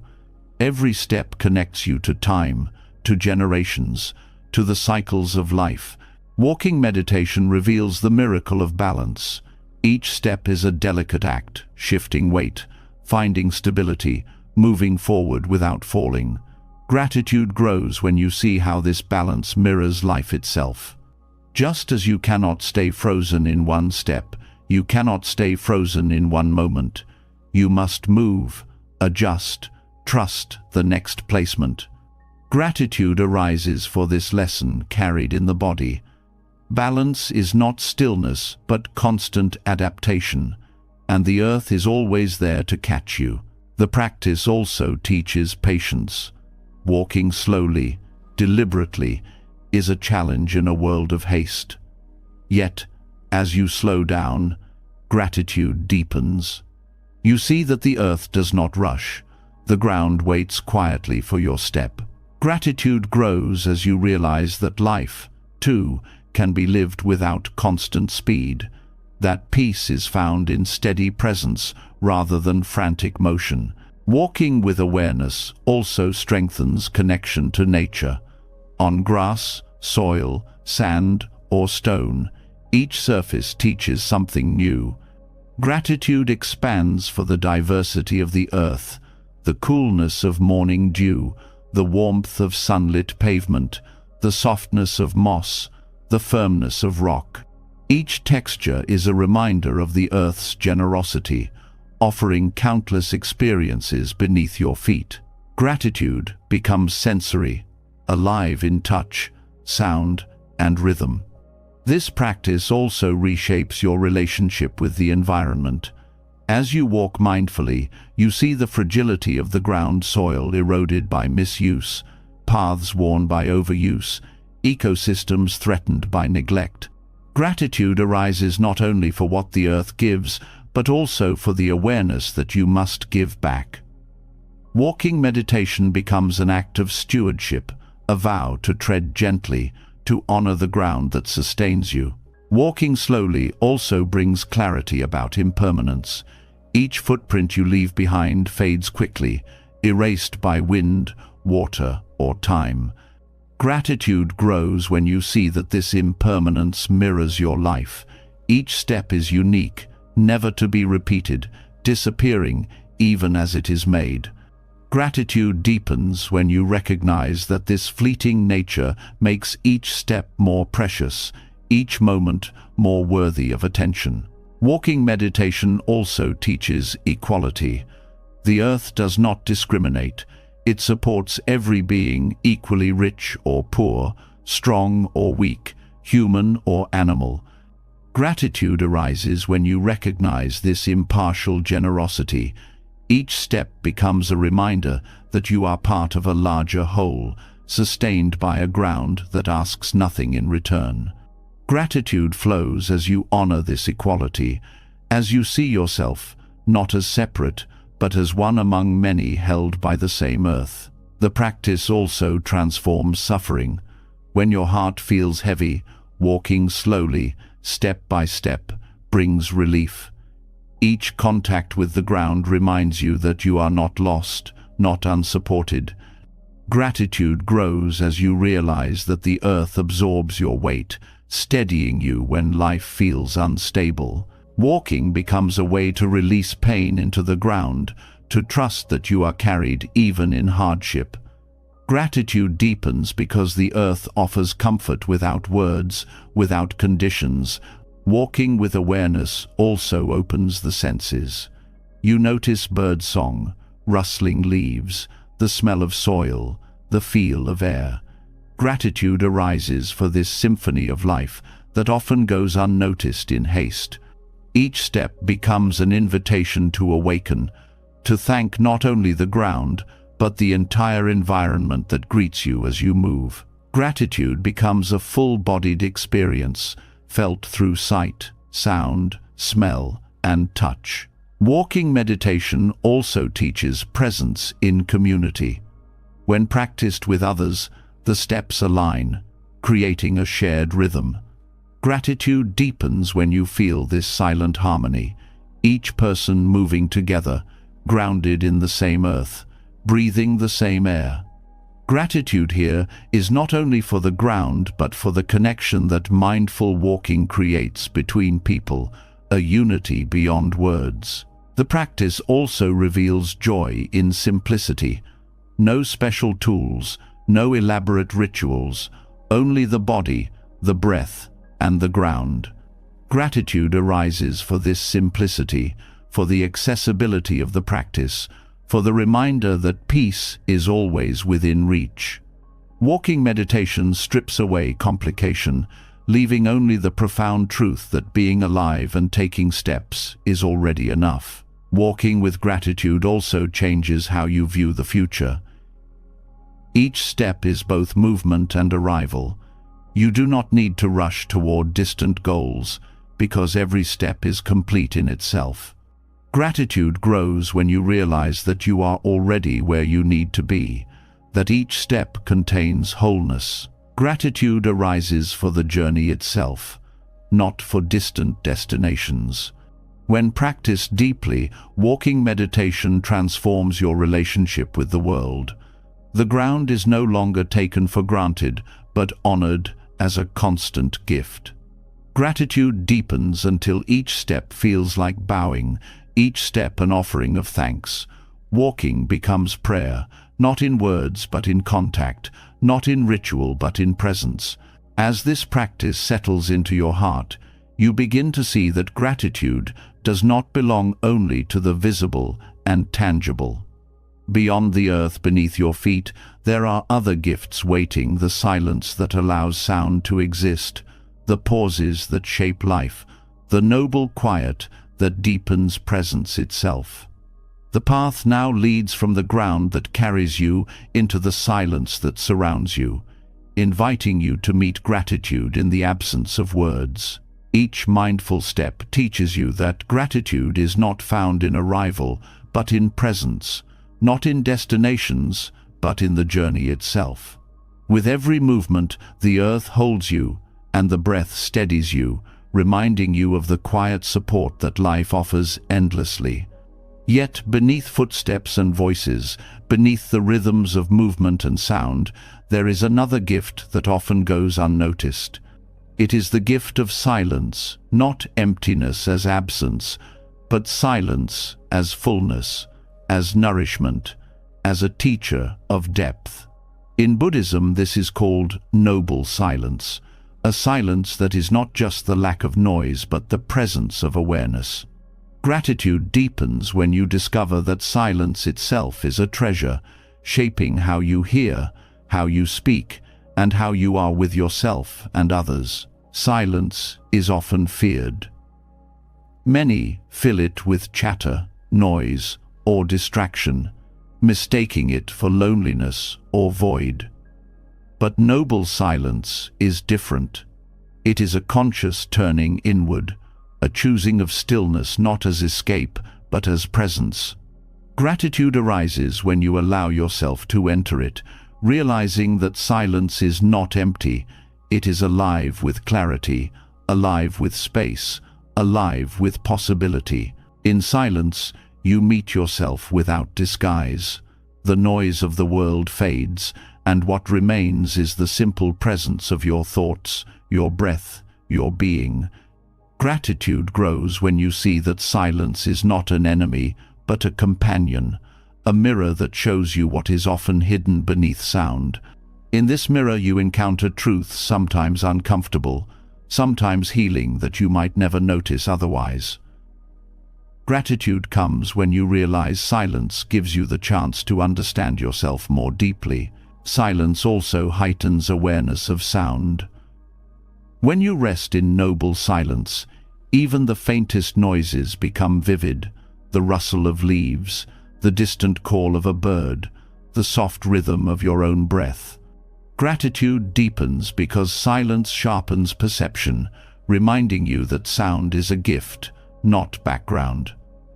Words become more meaningful when born from silence, music more powerful when framed by quiet. Gratitude arises for the way silence gives sound its depth, turning hearing into listening. Noble silence also transforms speech. When you spend time in quiet, you discover how often words are unnecessary. The impulse to fill space softens, replaced by the wisdom of restraint. Gratitude grows when you realize that silence teaches you to speak with care, to value words not for their abundance, but for their truth. Speech becomes lighter, kinder, more deliberate. Gratitude arises for this discipline, for the way silence refines communication into something healing rather than harmful. Silence also deepens connection with others. In ordinary life, silence in conversation can feel awkward, something to be filled. But noble silence reveals that presence alone is enough. Sitting quietly with another, without words, creates intimacy deeper than dialogue. Gratitude grows when you experience this, when you see that silence itself can hold love, respect, and understanding. It teaches you that being with someone does not always require speaking. Sometimes the deepest gratitude is expressed in quiet companionship. The practice of silence also heals restlessness. In constant noise, the mind becomes agitated, always pulled outward. But in silence, the mind begins to settle, like water clearing after being stirred. Gratitude arises when you notice this calming, when silence offers rest to your weary thoughts. It is in silence that creativity returns, clarity surfaces, and peace emerges. Gratitude deepens because silence is medicine that costs nothing, always available, always waiting for you to enter. Silence is also a teacher of patience. Without distraction, you are forced to sit with yourself, with boredom, with discomfort. Gratitude grows when you see that this discipline strengthens you, that it teaches endurance and presence in ways that noise cannot. Silence shows you that you do not need constant stimulation to feel alive. Gratitude arises for the strength silence builds, for the resilience it nurtures. In noble silence, time feels different. Moments stretch and deepen, free from the rush of constant activity. Gratitude grows when you realize that silence reveals the abundance of time, that stillness is not wasted but full. Each second feels richer, more complete, because it is experienced without interruption. Gratitude arises for this change of pace, for the way silence restores your relationship with time itself. Silence also nurtures compassion. When the noise quiets, you begin to hear the subtle suffering of yourself and others more clearly. Gratitude grows as you realize silence opens the heart, making space for tenderness. Words may not always heal, but presence does. Noble silence teaches you to offer presence without needing to fix or explain, and gratitude arises for this gentle power to care without words. The gift of noble silence also reshapes your relationship with the world. When you walk in silence, nature speaks more clearly. The forest becomes alive, the ocean more profound, the night sky more vast. Gratitude arises when you realize that silence is not absence, but communion, a way of listening to life directly without interference. In silence, you see more, hear more, feel more. Gratitude deepens because silence reveals the sacredness that is always present, but often missed. Noble silence also teaches humility. In quiet, you realize how much of life continues without your words, without your intervention. The sun rises, the rain falls, the earth turns, all without your commentary. Gratitude arises when you recognize that you are not the center of the universe, that silence places you back into harmony with what is greater than you. It humbles and frees you at the same time. In the discipline of silence, you also discover freedom from judgment. Without constant talking, you stop reinforcing fixed stories about yourself and others. Gratitude grows when you see how silence creates space for new possibilities, for new ways of seeing. In silence, labels fall away. You are no longer trapped in constant narratives. You simply are. Gratitude arises for this openness, for the way silence allows life to be fresh, alive, and unburdened. Silence also offers rest to relationships. Constant dialogue can exhaust, but shared silence refreshes. Gratitude grows when you see that silence can be love's language, that sitting quietly with family or friends can express connection more profoundly than words. Silence becomes gratitude embodied, a way of saying, "I am here," without sound. Noble silence also prepares the mind for wisdom. The teachings of life are subtle, easily drowned by noise. In silence, you begin to hear them. Gratitude arises for the insights that surface only when you are still, the realization of impermanence, the clarity of interconnection, the awareness of what truly matters. Silence does not add knowledge. It clears space for wisdom to arise. Gratitude deepens because silence becomes the ground for awakening. Silence teaches that presence is enough. You do not need to prove yourself with endless explanations, achievements, or words. In silence, being is sufficient. Gratitude arises for this simplicity, for the relief of resting in presence without performance. Silence teaches you to value yourself, not for what you produce or say, but for the simple fact of being alive. Gratitude for silence also expands into daily life. You begin to value pauses in conversation, quiet mornings, moments between tasks. These gaps are no longer emptiness to be filled, but gifts to be honored. Gratitude grows when you see silence as nourishment, as necessary as food and water. Each pause becomes sacred, each quiet moment a reminder of life's depth. As noble silence settles in the heart, gratitude becomes more refined. You begin to thank not only what you hear, but also what you do not hear, not only what is present, but what is absent. Silence teaches that fullness includes emptiness, that sound is made meaningful by quiet, that presence is deepened by stillness. Gratitude arises not as reaction, but as a way of being, rooted in the silent ground of awareness. And from here, the journey unfolds further.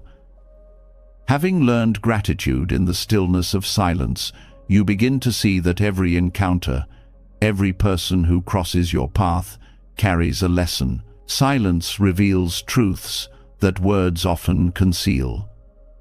In noble quiet, you begin to feel the depth of presence, the richness that comes when you stop filling every moment with sound. That same awareness, once carried into daily life, uncovers something even more profound. Every encounter is a teaching, every person a messenger. Whether gentle or harsh, kind or challenging, the people you meet are part of your path. Gratitude deepens when you begin to see that no meeting is random, that each interaction holds wisdom waiting to be received. The value of seeing each encounter as a teacher is that it dissolves the illusion of accidents. When someone speaks harshly, it is easy to react with defensiveness or anger. But when you view them as a teacher, the question shifts from, "Why are they treating me this way?" to, "What can I learn here?" Gratitude arises because the sting becomes a mirror, showing you where patience, compassion, or humility still need strengthening. The encounter itself becomes a lesson in growth. Kind encounters also carry teachings, though they are easier to overlook. A smile from a stranger, a gesture of generosity, a word of encouragement, these teach you about the power of kindness, about the ways small actions ripple outward. Gratitude deepens when you recognize that such moments are reminders of how you, too, can be a source of light for others. Every act of kindness becomes a teacher, and gratitude flows when you honor the lesson it offers. Some encounters reveal your own limitations. A person may trigger irritation, jealousy, or fear, not because of who they are, but because they touch something unresolved within you. Gratitude grows when you see this clearly. Instead of blaming them, you recognize the opportunity they give you to look inward, to address your own shadows. Gratitude arises for their role in uncovering truths you might otherwise hide from yourself. Teachers also appear in those who challenge your perspective. Someone with different beliefs, lifestyles, or experiences can expand your understanding of the world. Gratitude emerges when you realize that disagreement is not a threat, but a chance to see through another lens. Each encounter stretches your awareness, loosens rigid thinking, and reveals the vast diversity of human experience. The lesson is humility, and gratitude deepens for the reminder that your view is not the only one. Even brief encounters can be profound. A short conversation, a glance, a passing interaction can plant seeds that grow for years. Gratitude arises when you see that no encounter is too small to matter. Each one contributes to the shaping of your path, often in ways you only understand later. The barista who greets you warmly, the stranger who offers directions, the child who laughs freely, all are teachers, showing you something about presence, about connection, about joy. Encounters with those in pain also carry lessons. Meeting someone who is suffering teaches compassion, reminding you of the fragility and resilience of life. Gratitude grows when you realize that their pain awakens tenderness in you, expanding your capacity for empathy. Even when you cannot solve their problem, the encounter teaches you the power of presence, of being with someone without turning away. Gratitude arises for the chance to learn love in action. Challenging encounters teach boundaries as well. Not every person will treat you with respect, and some lessons come through learning to say no, to step back, to protect your own well-being. Gratitude deepens when you see that even those who cross your boundaries are teachers, offering lessons in self-respect and clarity. The gratitude here is not for the harm, but for the wisdom gained in recognizing your own strength and your right to peace. Each encounter also teaches impermanence.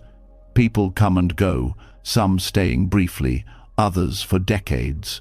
Gratitude arises when you realize that the temporariness of these relationships makes them precious. You cannot hold anyone forever, but you can honor the lessons they bring while they are with you. Gratitude deepens when you see that every farewell is also a teaching in letting go, every ending a reminder of the value of the time shared. Encounters with elders carry wisdom rooted in experience. Listening to their stories, their perspectives, teaches patience and respect for life's long journey. Gratitude grows when you see that their lessons are not abstract, but lived truths, shaped by years of trial and triumph. Their presence is a reminder that wisdom accumulates slowly, and gratitude arises for the chance to learn from their endurance. Encounters with children teach in a different way. Their openness, curiosity, and ability to be fully present are reminders of qualities you may have forgotten. Gratitude arises when their innocence rekindles your own capacity for wonder. Every question, every burst of laughter, every moment of unfiltered honesty becomes a teaching in how to live without overcomplicating life. Gratitude deepens when you allow their perspective to soften your own. Even encounters with enemies can be teachers. Those who oppose you reveal the intensity of your own attachments and challenge you to practice compassion where it feels most difficult. Gratitude arises when you see that enemies teach strength, patience, and forgiveness. Without them, virtues would remain untested. Gratitude deepens because you realize that the very people you resist may be shaping your path in profound ways. Animals, too, become teachers in encounters. A bird's flight, a dog's loyalty, a cat's stillness all offer lessons in simplicity and presence. Gratitude arises when you notice how much non-human beings reflect truths about life. Their teachings are silent, but no less powerful. Gratitude deepens for the reminder that wisdom is not confined to human words, but is present in all of life's expressions. Encounters with nature itself are teachers. A storm teaches impermanence and power. A mountain teaches endurance. A river teaches flow.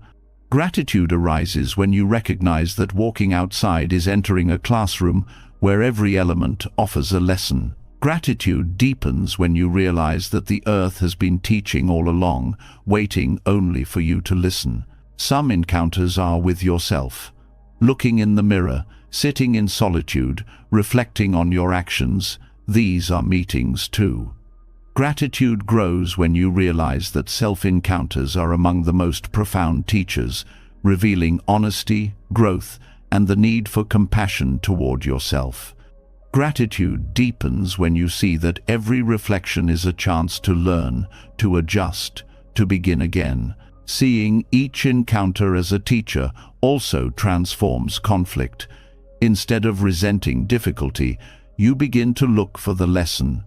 Gratitude arises when you see that conflict reveals hidden truths about communication, about values, about fears. Gratitude deepens when you learn to thank the conflict for what it shows, even while working to resolve it with wisdom and care.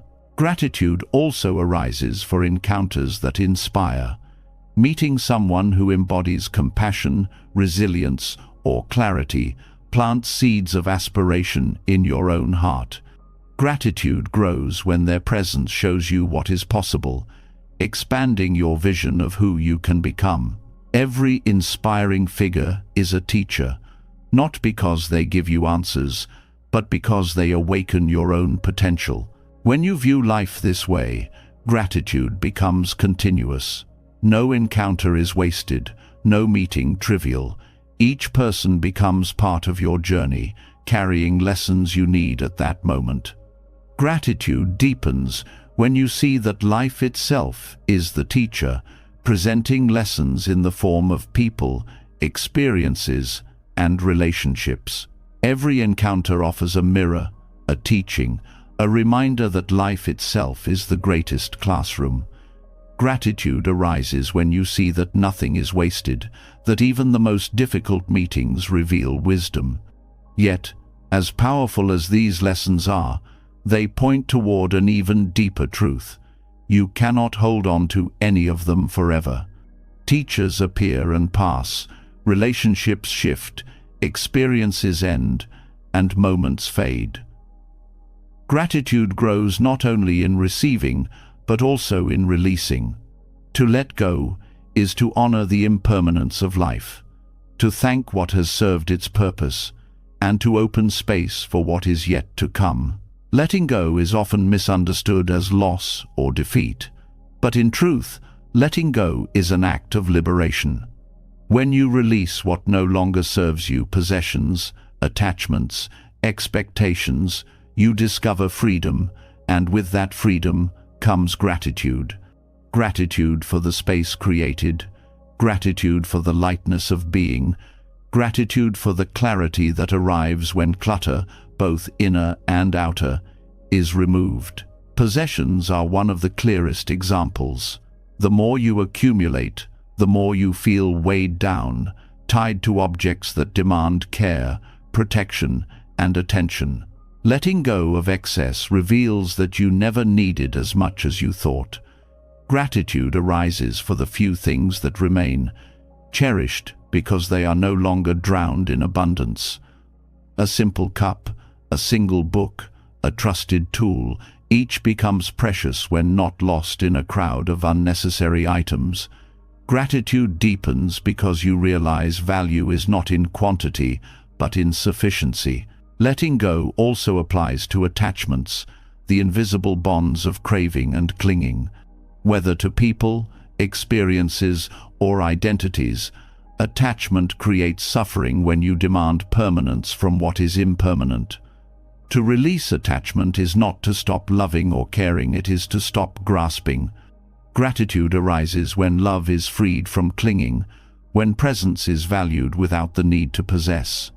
You thank the moment, the person, the experience for what it gives now, without burdening it with demands to last forever. Gratitude deepens because you see that freedom and love are not opposites but companions. Expectations are another form of weight. Life rarely unfolds according to your plans, and the tighter you cling to them, the more disappointment follows. Letting go of rigid expectations opens you to reality as it is, not as you wished it to be. Gratitude arises when you release the need for control and discover the beauty of what actually arrives. Instead of resenting the difference between what you wanted and what you received, you thank life for surprising you, for teaching you flexibility, for showing you possibilities you never imagined. Gratitude deepens because each moment becomes a gift rather than a test. Letting go also reveals the lesson of impermanence in a direct way. Everything you cling to will one day slip from your grasp. Possessions will decay, relationships will shift, even the body will fade. Gratitude grows when you accept this truth, not with despair, but with reverence. To let go is to honor the reality of change, to say thank you for what has passed, and to trust that space opens for new beginnings. Gratitude deepens because you stop fighting against the flow of life, and instead move with it, lighter and freer. The act of letting go also brings peace to the mind. Holding on whether to grudges, regrets, or desires creates constant tension. Release dissolves that strain, leaving room for calm. Gratitude arises for the relief, for the space in the mind once consumed by endless repetition. To forgive, to release resentment, to let past mistakes fall away, is to thank yourself for choosing peace over bitterness. Gratitude deepens as you realize that letting go is not only an act toward others, but a gift of healing to yourself. Letting go also awakens creativity. When life is cluttered with attachments and possessions, there is little room for inspiration. Releasing opens space, and in that space, new ideas, new insights, and new possibilities emerge. Gratitude grows as you realize that emptiness is not void but fertile ground. Letting go of the old makes way for the new, and gratitude arises for the courage it takes to create space. This practice also teaches humility. Letting go means accepting that you do not control everything, that life is larger than your plans. Gratitude arises when humility replaces pride, when you bow to the flow of existence rather than resist it. Gratitude deepens because humility brings peace, dissolving the constant struggle to make life conform to your will. Letting go also refines relationships. When you release the need to control others, to mold them to your expectations, love becomes lighter. Gratitude arises for the freedom this gives both you and them.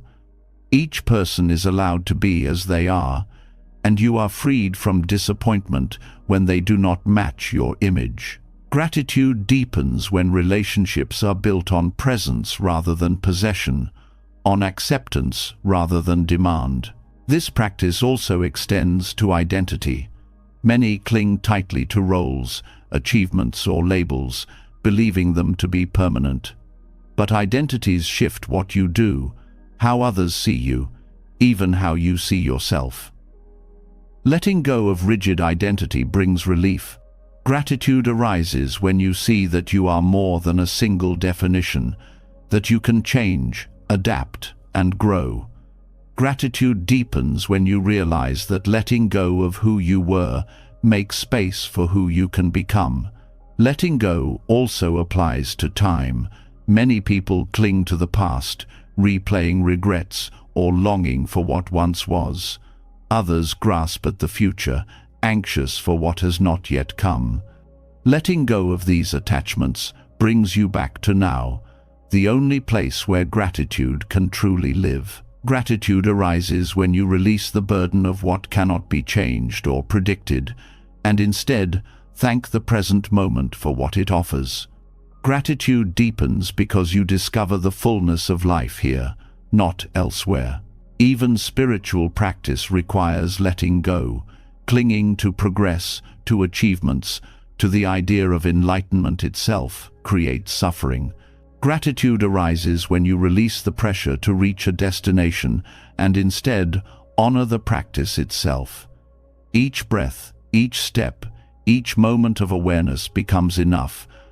Gratitude deepens when you realize that the path is not about arriving, but about being, about letting go again and again. Letting go also teaches generosity. When you release possessions, you create opportunities to share.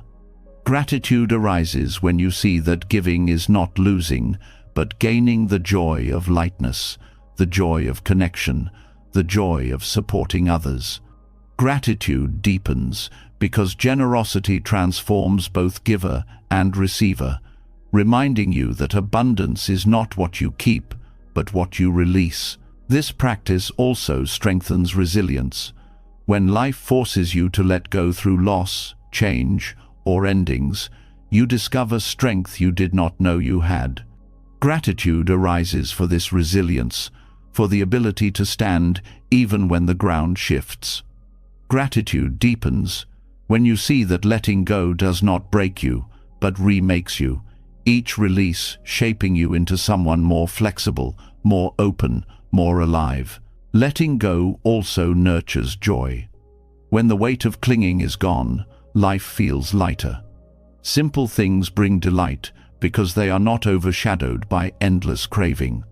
Gratitude arises when you notice how much freer you feel with less, how joy blooms in space rather than clutter. Gratitude deepens because you discover that happiness is not in holding tightly, but in releasing gently. Ultimately, letting go is an act of trust. Trust that life will bring what you need. Trust that endings make way for beginnings. Trust that emptiness is fertile. Gratitude arises when you surrender to this trust, when you stop grasping at control and allow life to flow.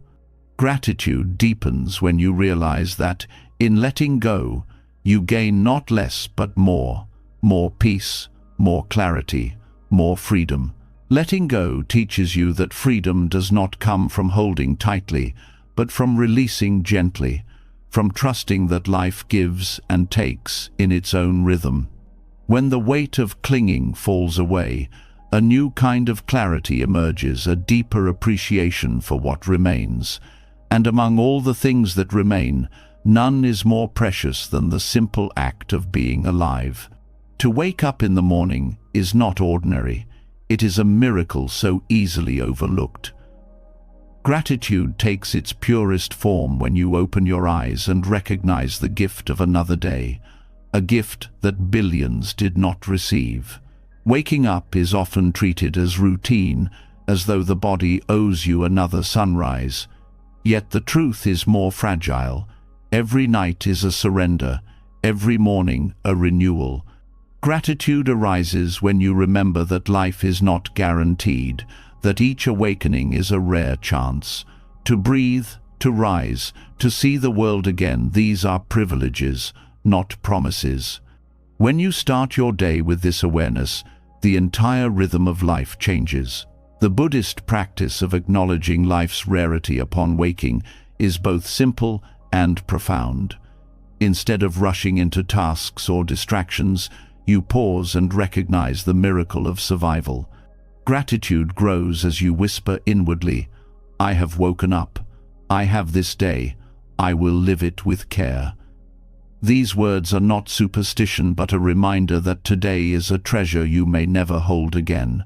This awareness reshapes mornings. The first breath after waking becomes a source of wonder. The sunlight through the window, a blessing. The touch of the floor beneath your feet, a reminder of grounding. Gratitude deepens when you meet these simple experiences, not with indifference, but with reverence. To start the day in this way is to frame everything that follows as part of a sacred gift. When you see waking as a miracle, urgency softens. The day is no longer about racing toward endless tasks, but about honoring what you have been given. Gratitude arises when you recognize that simply being alive is enough, that everything else is secondary. This shift reduces stress, replacing it with presence. Gratitude deepens because life feels less like a burden to carry and more like a blessing to savor. This practice also transforms how you meet difficulties. When the baseline of gratitude is simply being alive, even challenges are reframed. A problem at work, a disagreement, an inconvenience.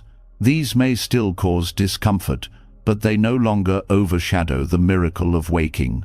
Gratitude arises because difficulties are seen against the backdrop of life itself, and life itself remains precious. Waking with awareness also reshapes relationships. When you start the day knowing its fragility, you treat others with more tenderness. Gratitude grows when you greet loved ones with the recognition that this moment with them may never return.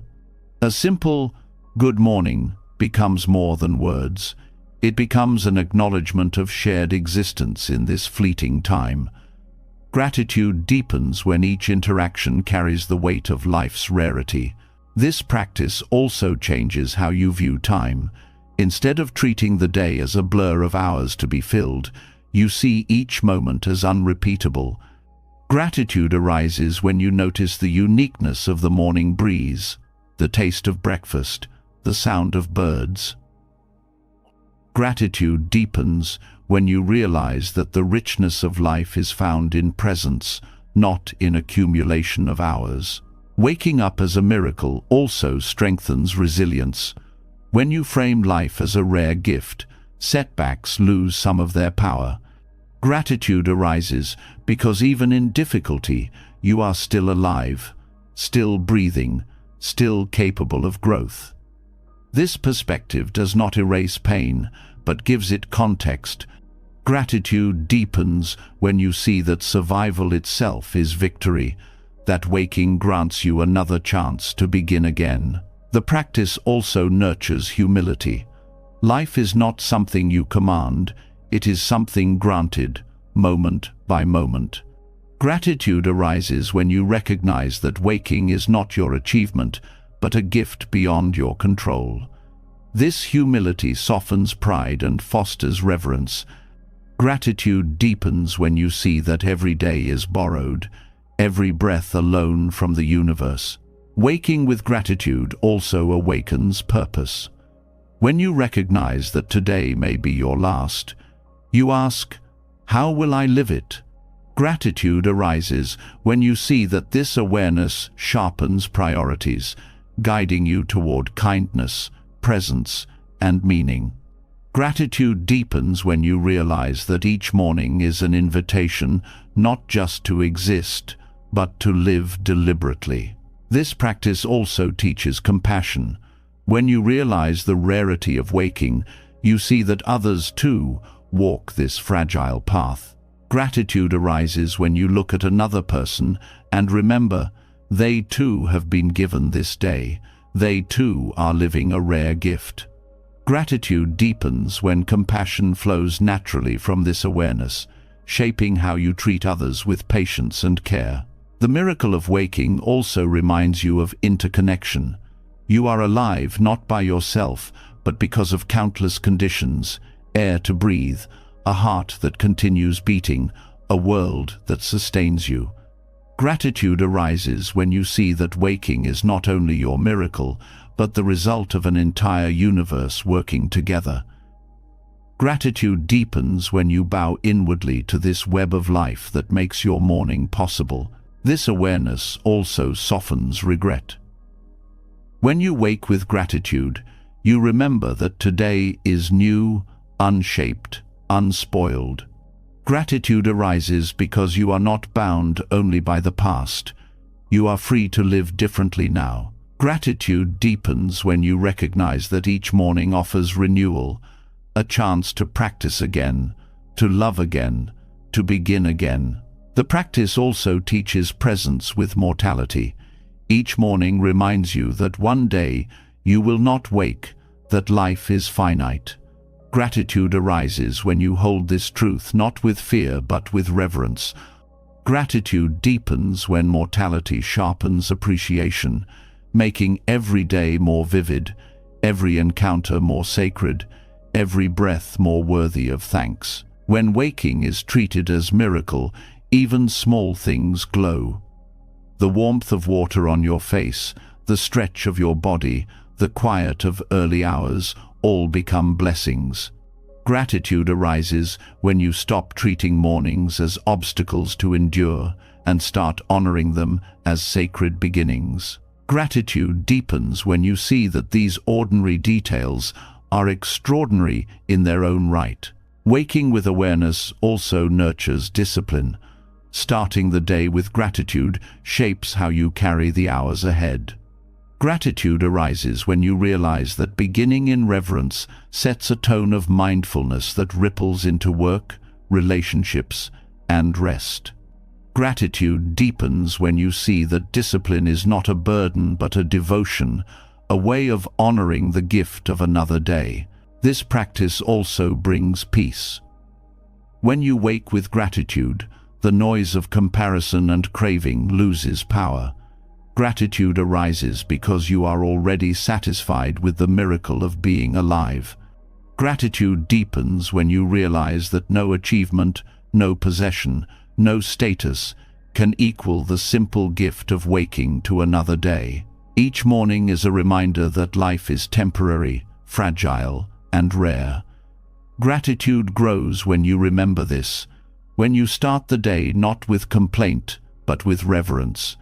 Gratitude deepens when you recognize that waking itself is the foundation of joy, the first gift, the one upon which all others rest. Waking each morning as though it were the rarest of miracles changes everything. You begin the day with reverence, aware that life has been granted once again, aware that this chance is not guaranteed. And from this deep sense of gratitude, the heart naturally expands beyond itself. It is not enough to simply be alive. There is a call to use this life well. Out of that awareness arises one of the most beautiful expressions of Buddhist practice, the Bodhisattva ideal. To live not only for personal freedom, but for the awakening of all beings.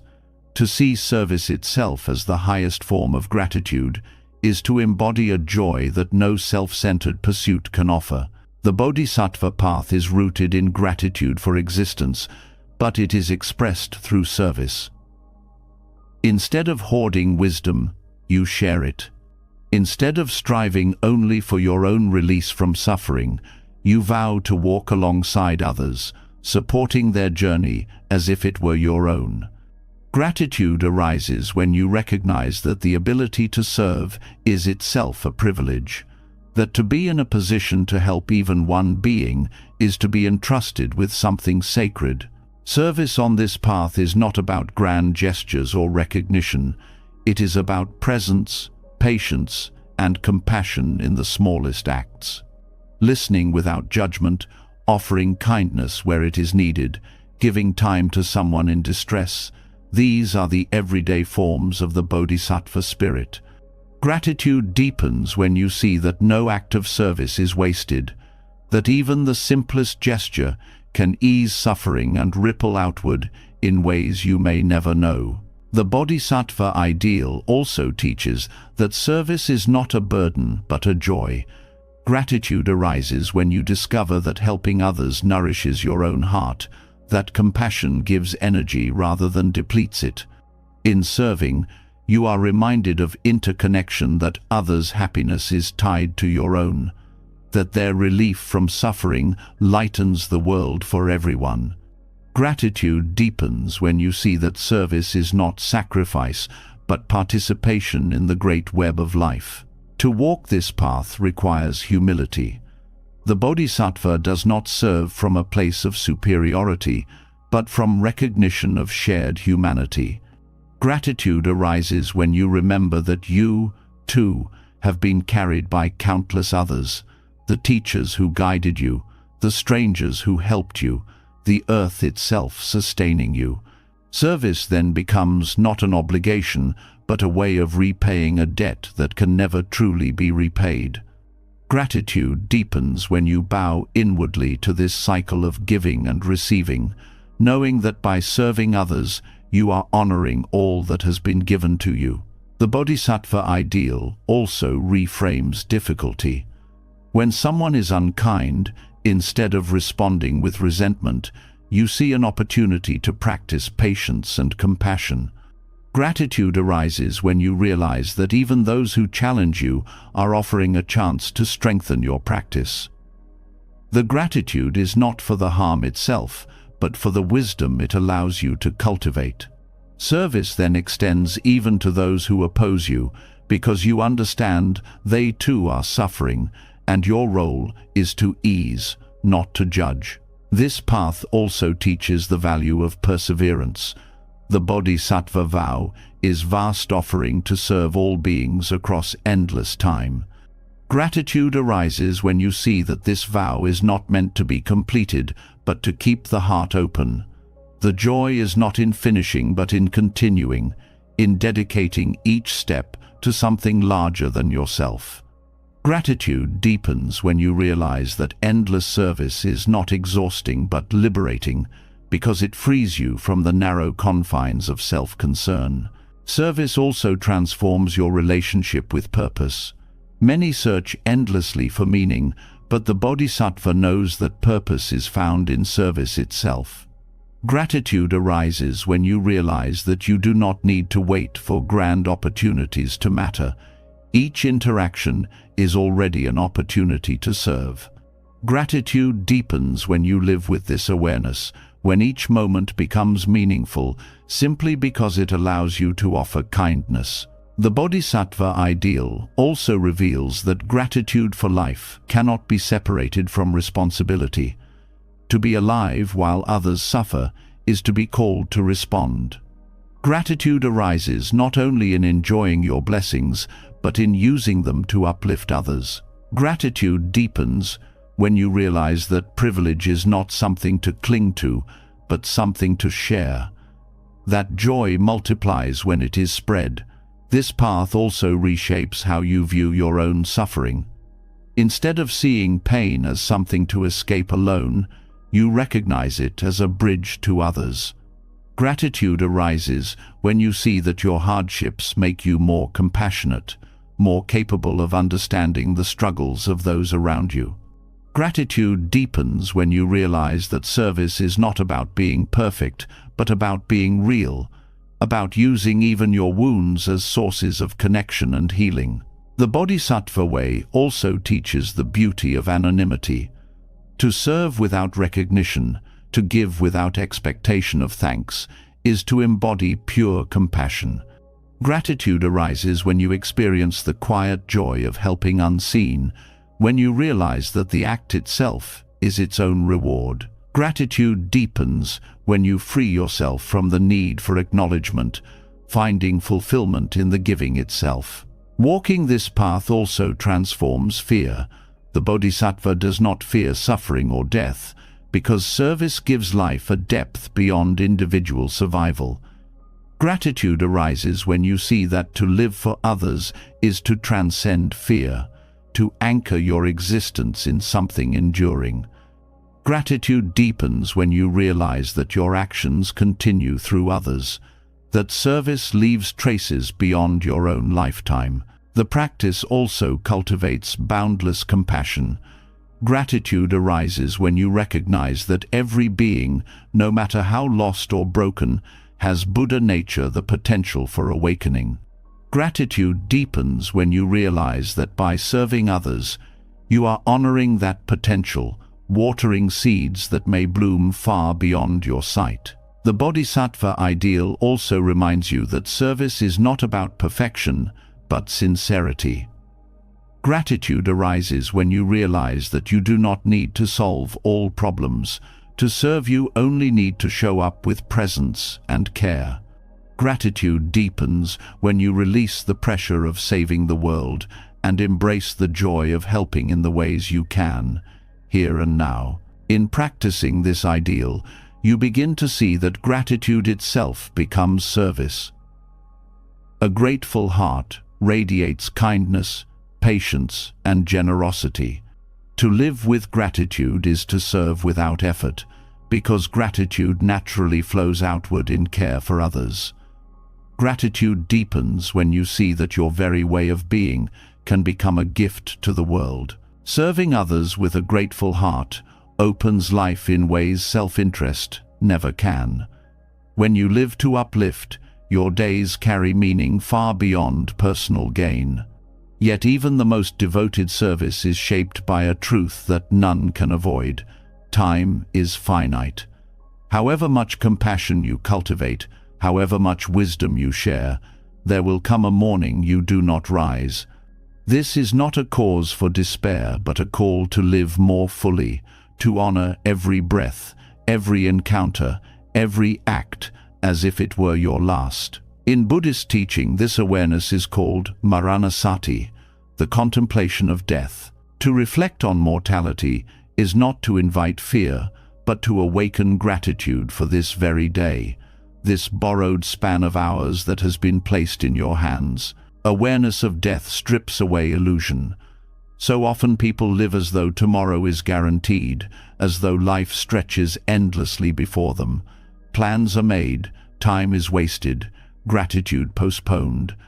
But death reminds you that the only day you can touch is today. Gratitude arises when you recognize that this day is not owed to you, that to wake and move through it is a privilege. Gratitude deepens when you see that this borrowed day demands presence, not distraction. Contemplating death sharpens priorities. Many of the things that seem urgent, status, possessions, trivial arguments fade in significance when viewed against mortality. What remains are the essentials: kindness, love, awareness, service. Gratitude arises when you realize that death clarifies what matters, teaching you not to squander time on what does not nourish. Gratitude deepens when you live each day aligned with values that will still matter on your last breath. This practice also brings tenderness to relationships. Awareness of death reminds you that every meeting could be the final one, every conversation the last. Gratitude arises when you approach others with this awareness, treating each word as precious, each moment together as sacred. Gratitude deepens when you no longer take loved ones for granted, when farewells are softened with care, when anger dissolves because you know the chance to love is fleeting. Maranasati also softens fear of death itself. By contemplating mortality daily, death becomes less of a shock and more of a companion. Gratitude arises when you realize that this reflection frees you from the constant anxiety of avoidance. Gratitude deepens when you discover that thinking of death makes life richer, not poorer, because it anchors you in what is real. Awareness of death also teaches humility. No matter your accomplishments, death will level them. Gratitude arises when you see this not as negation, but as balance. Gratitude deepens when you recognize that death places all beings on equal ground, reminding you to live not with arrogance, but with reverence. This reflection also strengthens compassion.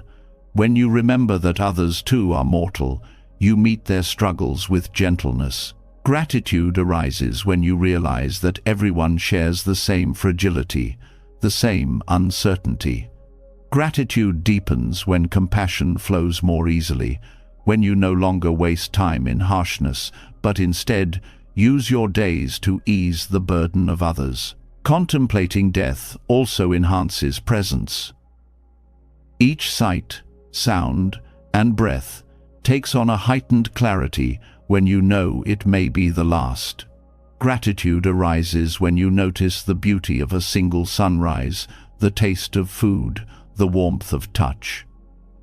Gratitude deepens when these ordinary moments are no longer dismissed but treasured as the essence of life. Maranasati also cultivates resilience. When challenges arise, awareness of death puts them into perspective. Gratitude arises when you see that many worries shrink when measured against mortality. Gratitude deepens when you find strength in knowing that if this is your last day, you would rather meet it with courage than complaint. The contemplation of death also teaches acceptance. Life ends whether you resist or not.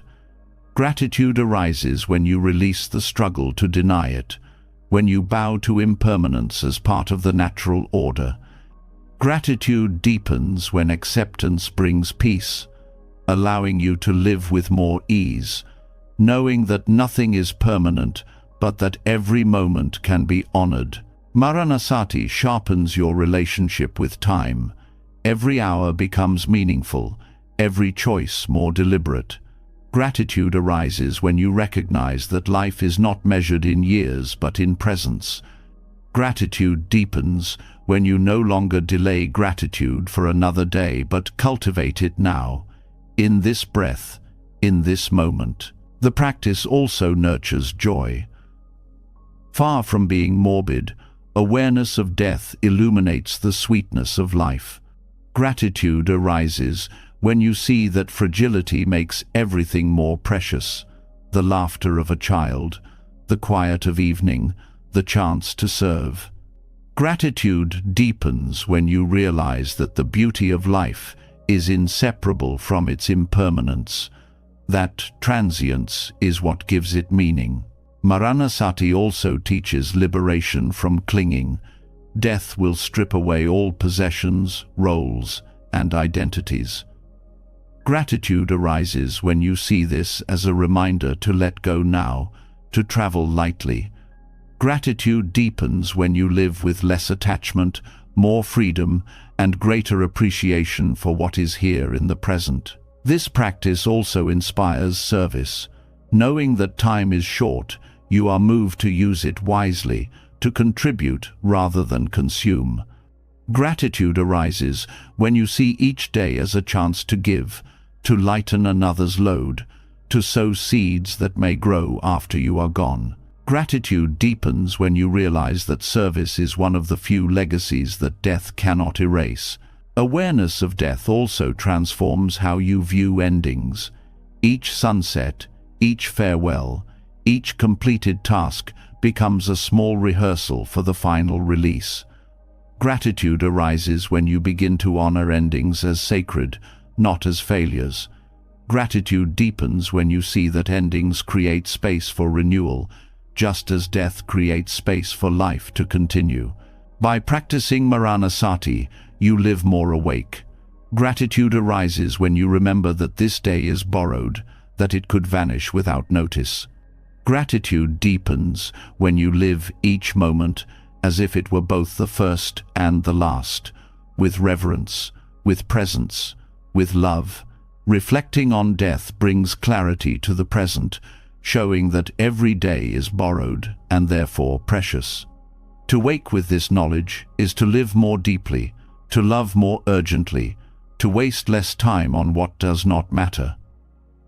Yet gratitude does not only belong to the present moment or the awareness of life's brevity.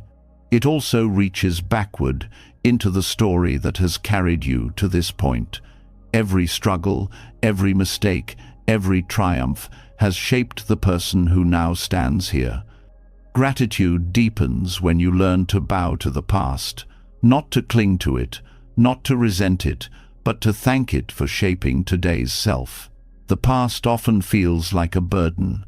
Regrets, losses, and pain leave scars that are difficult to accept. But when you look closer, even the hardest experiences contain lessons that changed you, strengths you would not have developed otherwise.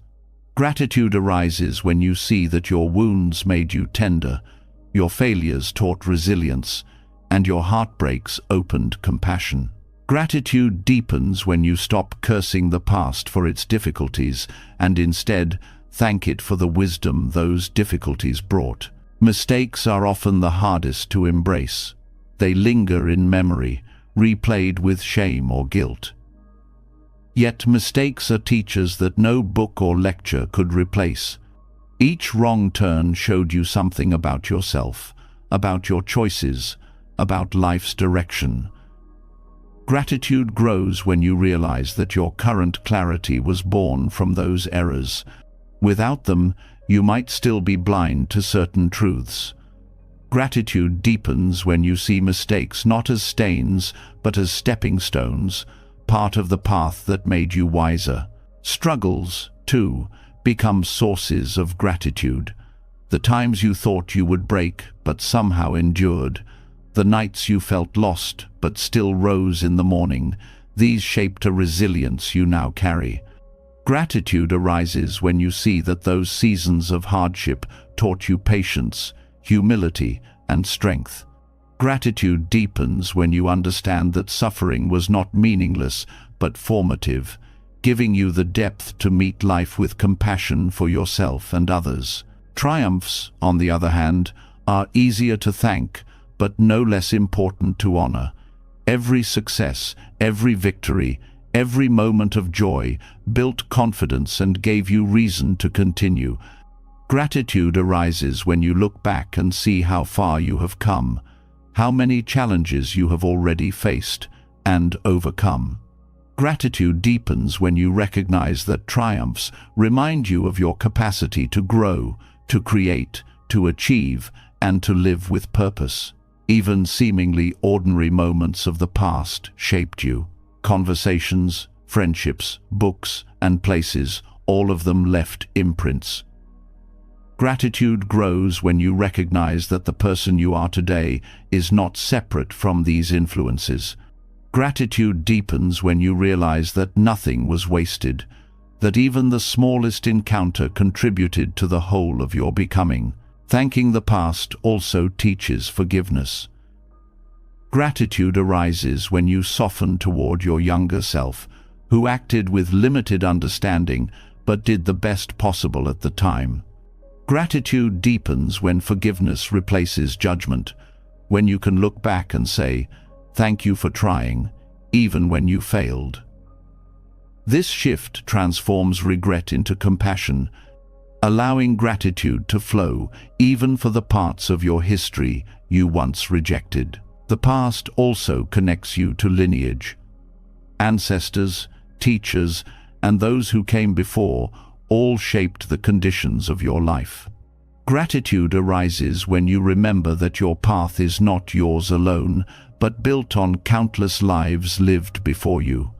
Gratitude deepens when you honor their struggles, knowing that without them you would not be here. Thanking the past becomes not just personal but collective, an acknowledgement of the web of lives that carried you forward. This practice also dissolves resentment. Gratitude arises when you see that even those who hurt you shaped your growth.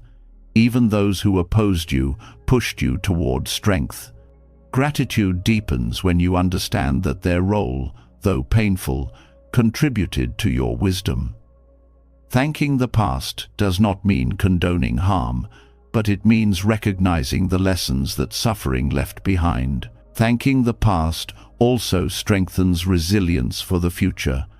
Gratitude arises when you look back and see how much you have already survived. Gratitude deepens when you realize that those experiences prepared you for what is to come. The past becomes a source of courage, reminding you that if you endured then, you can endure again. This practice also enriches joy. Gratitude arises when you recall moments of laughter, connection, and love that carried you through. Gratitude deepens when you realize that joy was always present, even in difficult seasons, and that these moments of light sustained you. Thanking the past for joy teaches you to notice and honor joy more fully in the present. By thanking the past, you also free yourself from clinging. Gratitude arises when you appreciate what has been without demanding that it return. Gratitude deepens when you release nostalgia and instead hold memories as gifts, complete in themselves. This freedom allows you to move forward without chains, carrying gratitude instead of longing. The practice also cultivates humility. Gratitude arises when you admit that you are not self-made, that your life was shaped by countless conditions. Gratitude deepens when you bow to the complexity of causes that formed you, recognizing that every chapter of your past, whether chosen or not, contributed to the present self. Thanking the past also teaches presence. Gratitude arises when you see that the past has already given its gifts, that today is where those gifts are meant to be lived. Gratitude deepens when you stop reliving old stories and instead honor them by embodying their lessons now. The past becomes not a prison, but a foundation, steadying you in the present. This reflection also fosters compassion for others. Gratitude arises when you recognize that everyone carries a past filled with struggles, mistakes, and triumphs. Gratitude deepens when you treat others with the same compassion you have learned to give yourself, honoring their journeys as worthy of respect and understanding. Thanking the past also reshapes how you see time. Gratitude arises when you understand that life is a continuum, each moment shaping the next. Gratitude deepens when you see that the present is not separate from the past, but it's flowering. Every joy, every sorrow, every lesson blooms into now, and gratitude flows when you see that none of it was wasted. To thank the past is to honor life in its entirety. Gratitude arises when you bow to every moment that brought you here, when you embrace even the parts you once wished to erase. Gratitude deepens when you see that nothing could be left out, that the whole of your history shaped the whole of who you are. Thanking the past allows you to see how every struggle, mistake, and triumph carved the ground beneath your feet today. Gratitude blooms when you embrace those chapters, not as chains to hold you, but as roots that gave you strength. Yet if gratitude for the past steadies you, there is another step that frees you even more fully, the practice of meeting life as though for the first time. This is Shoshin, the beginner's mind. To live with beginner's mind is to release the burden of old judgments and fixed ideas, to look at each experience with openness and curiosity. Gratitude deepens when you stop expecting life to repeat itself and instead allow it to unfold fresh in every moment. Beginner's mind teaches you that knowledge, while useful, can sometimes narrow your vision. The more you think you already know, the less you truly see. Gratitude arises when you let go of rigid certainty and open yourself to wonder again. Gratitude deepens when you realize that every sunrise, though familiar, is new. Every conversation, though with the same person, is different. Every breath, though countless, is unrepeatable. The beginner's mind transforms routine into miracle. This practice is not about forgetting the past, but about not being imprisoned by it. Gratitude arises when you release the weight of past disappointments, allowing yourself to meet the present without the shadow of old pain. Gratitude deepens when you stop comparing today to yesterday and instead receive it as unique. Each moment becomes worthy of thanks because it has never happened before and will never happen again. Shoshin also teaches humility. To adopt a beginner's mind is to admit you do not have all the answers, that life is bigger than your understanding. Gratitude arises when you bow to this vastness, when you let yourself be a student of the world. Gratitude deepens when humility frees you from arrogance, opening the heart to constant learning. Every person becomes a teacher, every situation a classroom, and gratitude flows because the world is alive with lessons. This mindset also renews joy. Familiarity often dulls appreciation. You stop noticing what surrounds you because you believe you already know it. But with beginner's mind, you rediscover the texture of food, the sound of rain, the smile of a friend. Gratitude arises when you allow yourself to be surprised again. Gratitude deepens when joy emerges not from novelty, but from seeing the ordinary with fresh eyes. Shoshin is especially powerful in relationships. When you think you already know someone completely, you stop listening fully, stop noticing their changes.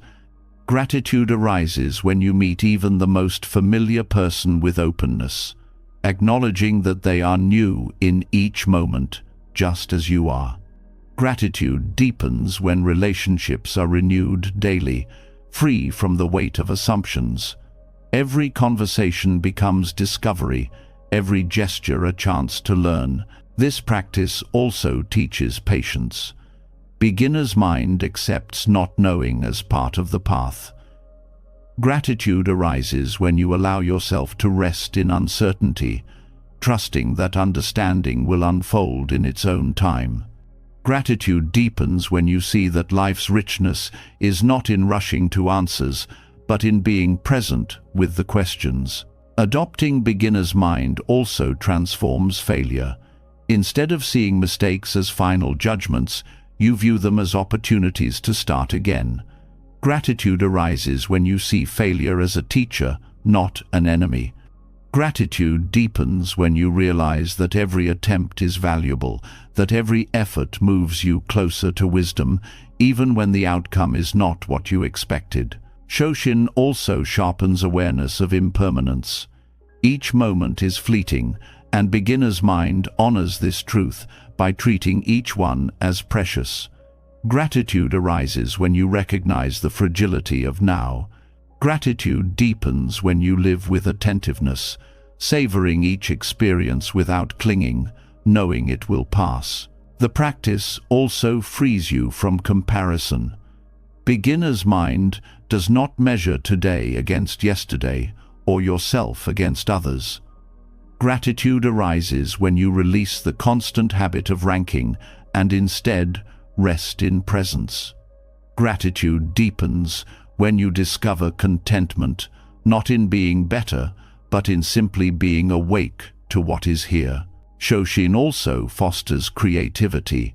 When the mind is not bound by rigid categories or old habits, new possibilities open. Gratitude arises when you experience the freshness of imagination, when you allow playfulness to return.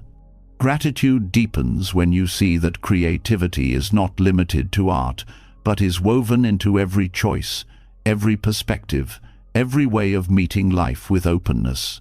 Beginner's mind also deepens compassion.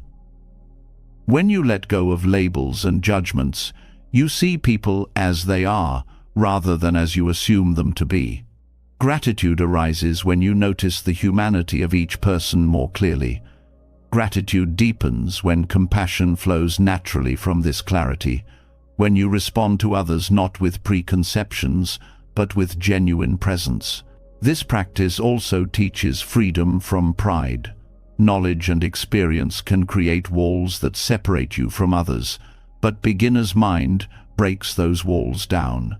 Gratitude arises when you release the need to always be the expert, to always be right. Gratitude deepens when you allow yourself to be vulnerable, to ask questions, to remain open. This openness creates space for deeper connection and for true growth. Shoshin also shows you the abundance of life. When you meet each experience as new, you realize that the world is full of infinite variety. Gratitude arises when you stop dismissing life as repetitive and instead see its endless depth. Gratitude deepens when every day feels like discovery, every moment like a gift. The practice also nurtures resilience. Beginner's mind embraces change without resistance because it does not cling to fixed ideas. Gratitude arises when you see that flexibility allows you to adapt to life's shifts. Gratitude deepens when you realize that resilience is not about force, but about openness, about meeting each change as an opportunity rather than a threat. In daily life, beginner's mind turns ordinary routines into sacred practices. Walking becomes gratitude for movement. Eating becomes gratitude for nourishment. Listening becomes gratitude for connection. Gratitude arises when you notice these simple things anew. Gratitude deepens when you see that beginner's mind transforms not by adding more, but by helping you see what was already there. Ultimately, Shoshin reminds you that life itself is always unfolding, always fresh, always offering chances to begin again. Gratitude arises when you stop treating life as predictable and instead welcome its surprises. Gratitude deepens when you live not as someone who has already arrived, but as someone always learning, always growing, always starting. Approaching life with beginner's mind opens the door to wonder. You begin to see the world not as something already known, but as something endlessly alive and surprising. And once the mind is softened in this way, gratitude no longer belongs only to grand experiences or rare moments of joy. It begins to flow into the simplest details of existence: the sunlight filtering through a window, the sound of rain on the roof, the warmth of laughter, the stillness of silence. When you learn to notice these ordinary sights and sounds, gratitude deepens into a way of being, because life reveals its beauty not only in extraordinary moments, but in the countless small miracles that sustain you every day. Sunlight is one of the simplest gifts, yet so often ignored. It spills across the earth without demand, nourishing plants, warming skin, and marking the rhythm of time. Gratitude arises when you pause to notice its presence, the way it paints the morning sky, the way it shifts through the hours, the way it makes life itself possible.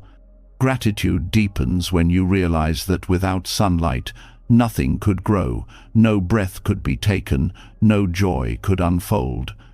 To see sunlight not as background, but as blessing, is to live in continual thankfulness. Rain is another teacher of gratitude. For some, it is an inconvenience, but with awareness, it becomes a miracle. Each drop carries the gift of renewal, nourishing soil, filling rivers, quenching thirst. Gratitude arises when you hear the rhythm of rain on leaves, on rooftops, on earth, recognizing it as the sound of life replenishing itself. Gratitude deepens when you see that rain is not interruption, but generosity, falling freely, asking nothing in return. Even the greyest days reveal abundance when you learn to thank the rain. Laughter, too, is often overlooked. It rises suddenly, unplanned, and dissolves tension in an instant. Gratitude arises when you recognize laughter as medicine, a reminder of lightness, even in difficulty. Gratitude deepens when you cherish the shared joy it creates, the way it connects hearts without need for explanation. Each burst of laughter is proof that even in a world of suffering, joy still finds its way through. To thank laughter is to thank the resilience of the human spirit. Silence, though less obvious, is no less miraculous. It frames sound, gives meaning to words, and provides rest for the mind. Gratitude arises when you recognize that silence is not emptiness but fullness, a space where awareness expands. Gratitude deepens when you learn to rest in it, to value its depth as much as noise. Without silence, there would be no music, no clarity, no peace. Gratitude grows when you begin to see silence as a living presence, always available, always nourishing. Ordinary sights also reveal abundance. The colors of leaves changing with the seasons, the patterns of clouds drifting across the sky, the flicker of candlelight in the evening, all are miracles often passed by unnoticed.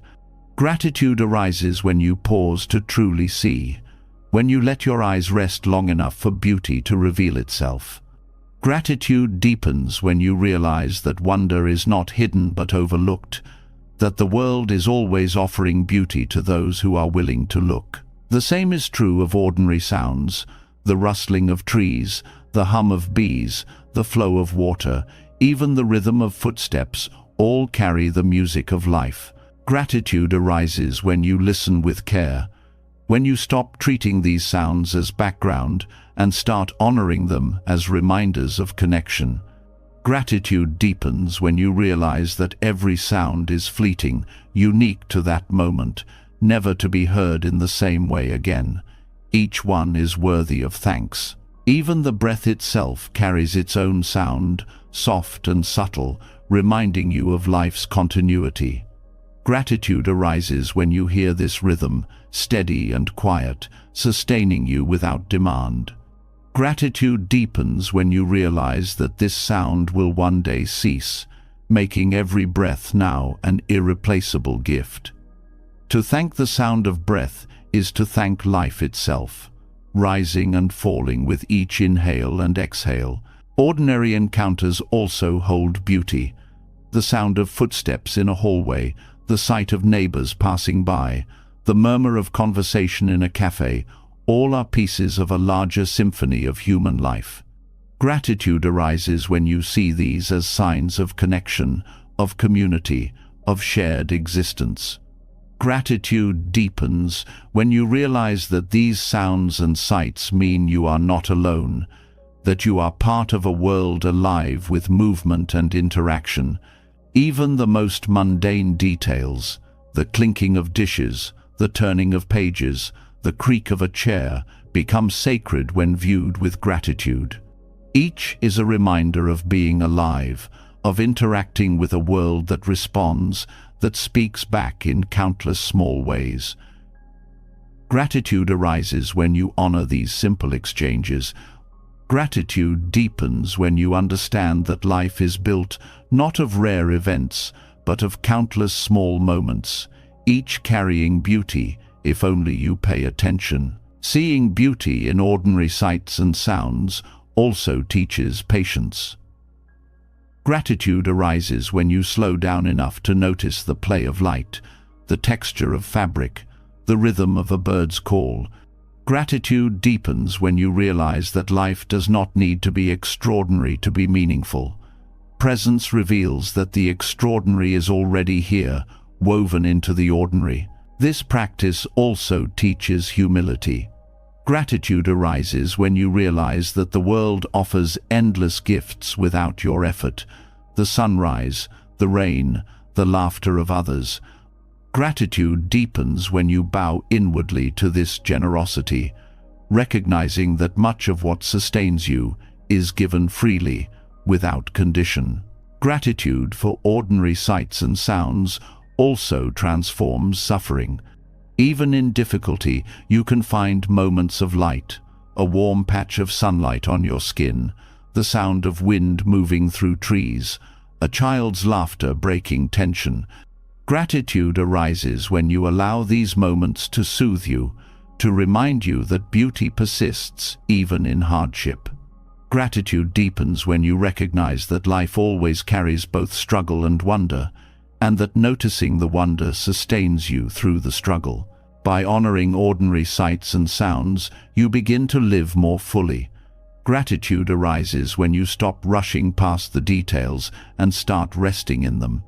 Gratitude deepens when every day feels rich, not because of grand events, but because of the depth you bring to simple moments. Noticing beauty in the ordinary softens the heart, teaching you that life's treasures are not hidden in faraway places, but present in every sight, every sound, every fleeting moment. Yet gratitude can go even deeper, reaching into the very nature of who you believe you are. For beneath the ordinary lies the most profound of Buddhist insights, anatta, the truth of non-self. To realize non-self is to see that the I you cling to is not fixed or permanent, but a flowing constellation of causes and conditions. Gratitude arises not from defending the ego, but from releasing it, from awakening to the freedom that comes when the walls of separateness dissolve. The idea of self feels solid.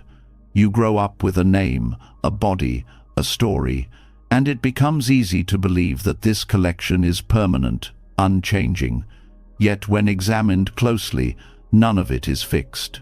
The body is constantly renewing itself, the mind is always shifting, and even your identity evolves through time. Gratitude arises when you realize that you are not trapped in one rigid definition. Gratitude deepens when you see that non-self is not erasure, but liberation, giving you the freedom to change, to grow, to be more than the roles and labels you once clung to. This realization also dissolves the burden of ego. Much of suffering comes from defending the idea of me, my pride, my status. my possessions. When you begin to see that this me is not solid, gratitude arises because the struggle softens. Gratitude deepens when you discover that without the constant weight of ego, life feels lighter, more open. You no longer need to prove yourself endlessly, because there is no fixed self to protect. Non-self also awakens compassion. When the walls between me and you soften, gratitude arises for the interconnectedness of life. Gratitude deepens when you realize that others are not separate from you, but part of the same flowing web of existence. Their suffering is not alien but shared, their joy not distant but resonant. Gratitude grows when you see that caring for others is not duty, but recognition that their life and your life are inseparable. Realizing non-self also changes how you view mistakes. When you believe in a solid self, failures feel like permanent stains on who you are. But with non-self, you see that no single act defines you, that identity is fluid. Gratitude arises when you release the weight of past errors. Gratitude deepens when you see mistakes as part of the stream of conditions, moments that teach without condemning. You thank them for shaping growth, but you do not cling to them as unchangeable truths. This insight also transforms your relationship with possessions. The ego clings to objects as extensions of self, my car, my home, my things. But when self is seen as empty, the hold weakens. Gratitude arises when you realize possessions are not who you are, that you can live with less without losing yourself. Gratitude deepens when you see that freedom from ownership allows you to appreciate objects for their function and beauty without letting them define you. Non-self also teaches humility. The idea of, I did this, I achieved this, is softened when you see that everything arises from countless conditions. Your successes are not yours alone, but the result of teachers, parents, communities, and even the elements of nature that sustained you. Gratitude arises when you bow to this truth, recognizing the network of support that makes life possible. Gratitude deepens when humility becomes natural, when you thank not only people, but the whole universe for your very being. This perspective also eases conflict. Many arguments arise from clashing egos, each defending its identity. Realizing non-self softens the need to win, the need to prove. Gratitude arises when you let go of defending I, and instead listen with openness. Gratitude deepens when conflicts transform into opportunities for understanding, when relationships heal through humility rather than pride. Non-self also changes how you view impermanence. When you cling to a fixed self, aging and death feel terrifying, as if something solid is being destroyed. But when you see that the self was never solid to begin with, gratitude arises for the flow of life. Gratitude deepens when you accept aging as transformation, death as return, and each stage of existence as part of a larger unfolding. This realization also enhances joy in the present. Without the heavy burden of I and mine, you meet experiences more freely. Gratitude arises when you savor without clinging, love without possession, act without demand for recognition. Gratitude deepens when joy is found not in ownership, but in participation, in being part of life's flow. Non-self also dissolves comparison. Ego constantly measures, am I better, worse, greater, smaller? But with non-self, these comparisons lose their grip.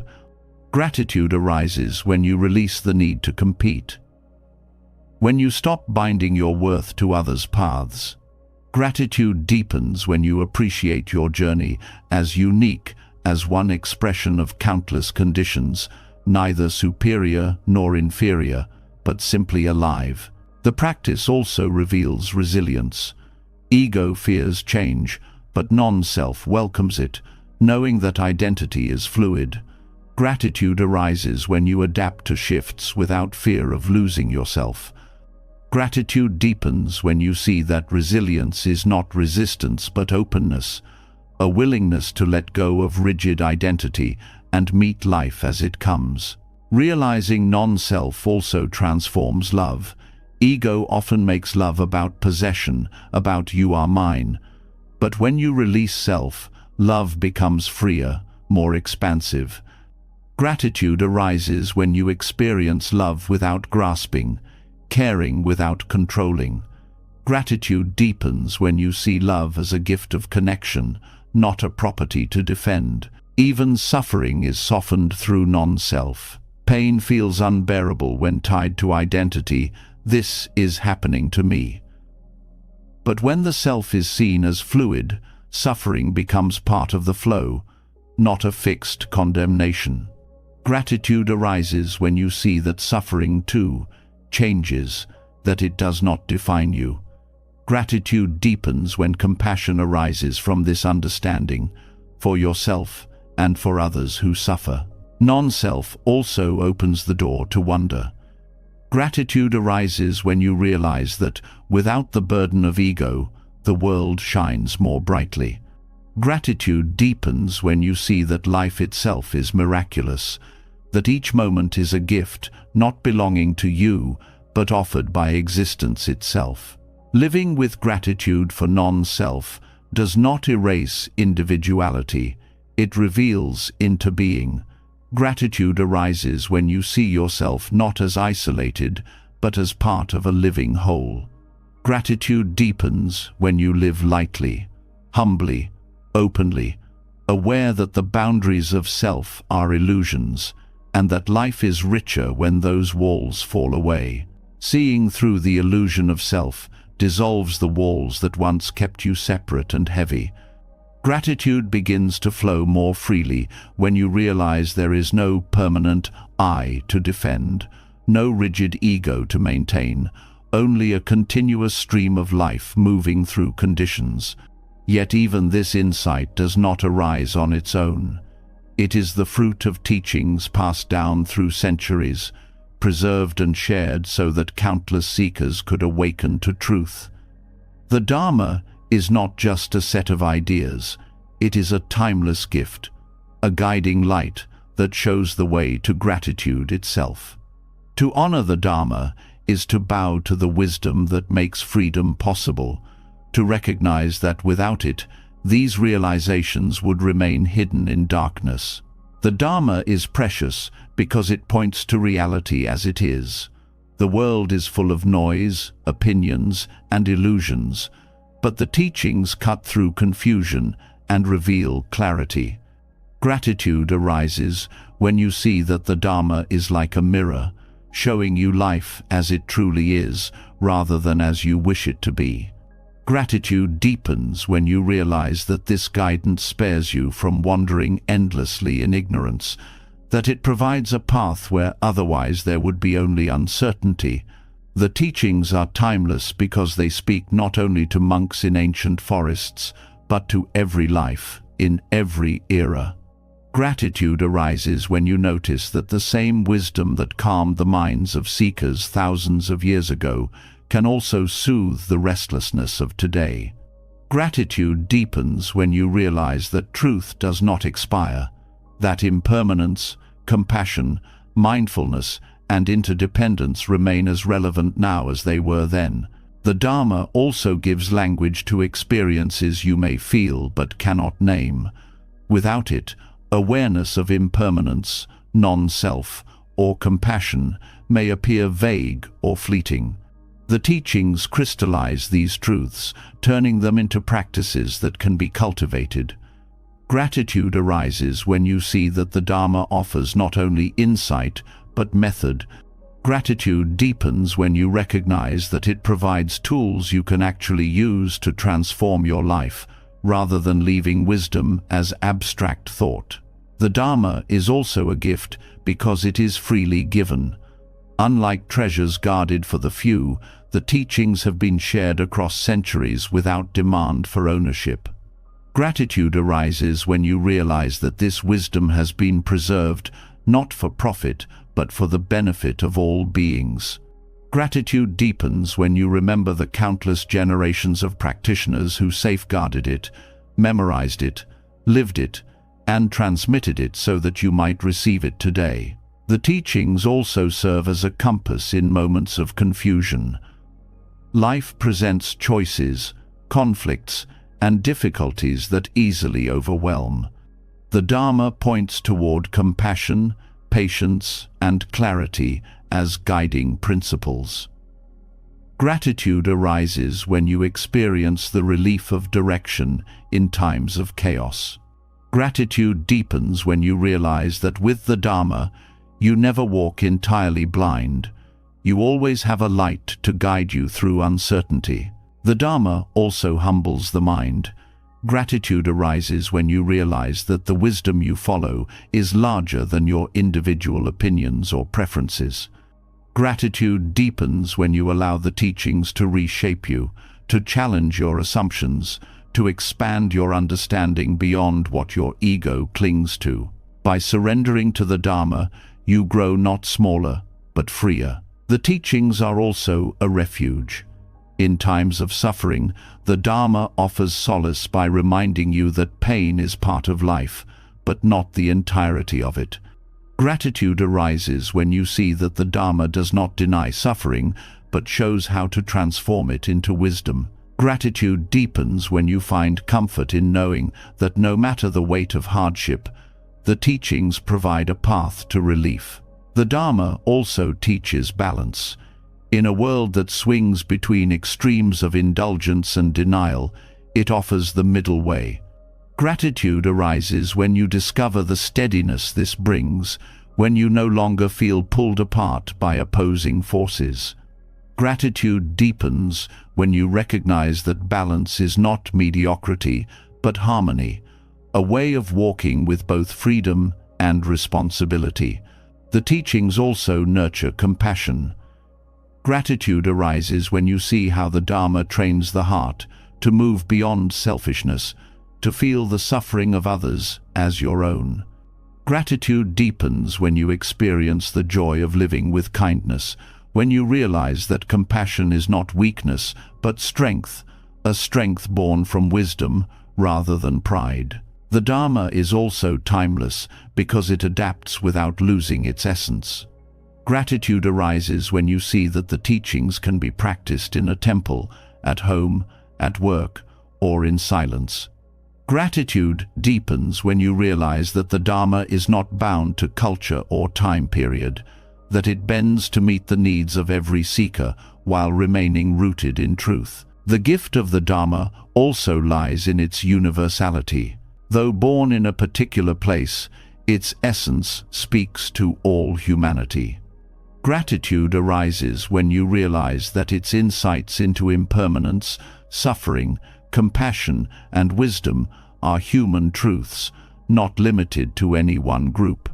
Gratitude deepens when you see how it creates bridges between people, dissolving divisions by pointing to the common ground of shared humanity. The Dharma also encourages direct experience. Unlike systems that demand blind belief, it invites you to see for yourself, to test the teachings in your own life. Gratitude arises when you realize that you are trusted with this responsibility, that you do not need to surrender reason, but to cultivate awareness. Gratitude deepens when the teachings prove themselves through lived experience, showing their truth not through authority, but through transformation. This guidance also protects from despair. In a world filled with conflict and suffering, it is easy to feel hopeless. The Dharma reminds you that suffering is not the end, but the doorway to awakening. Gratitude arises when you see that even pain carries meaning within this framework. Gratitude deepens when you recognize that no matter how heavy life feels, the Dharma keeps the path open to peace. The Dharma also teaches into being. Gratitude arises when you understand through its wisdom that you are never alone, that your life is woven into a fabric of causes and conditions. Gratitude deepens when you realize that this interconnectedness means every action matters, every choice has power, and every moment is alive with possibility. Honoring the Dharma also means honoring those who carried it before you. Gratitude arises when you consider the monks, nuns, teachers, and practitioners who preserved it through wars, famines, and exile. Gratitude deepens when you realize that their sacrifices ensure you can hear these teachings today. To practice the Dharma is to keep their gift alive, to become part of an unbroken chain of gratitude stretching across centuries. The Dharma is a timeless gift because it not only reveals truth, but continually points you back to gratitude itself. Gratitude arises when you realize that every teaching, the impermanence of life, the freedom of non-self, the compassion of the Bodhisattva path, returns you to thankfulness for being alive. Gratitude deepens when you see that the Dharma is not separate from gratitude, but its foundation, its guide, and its expression. As this journey comes to a close, take a moment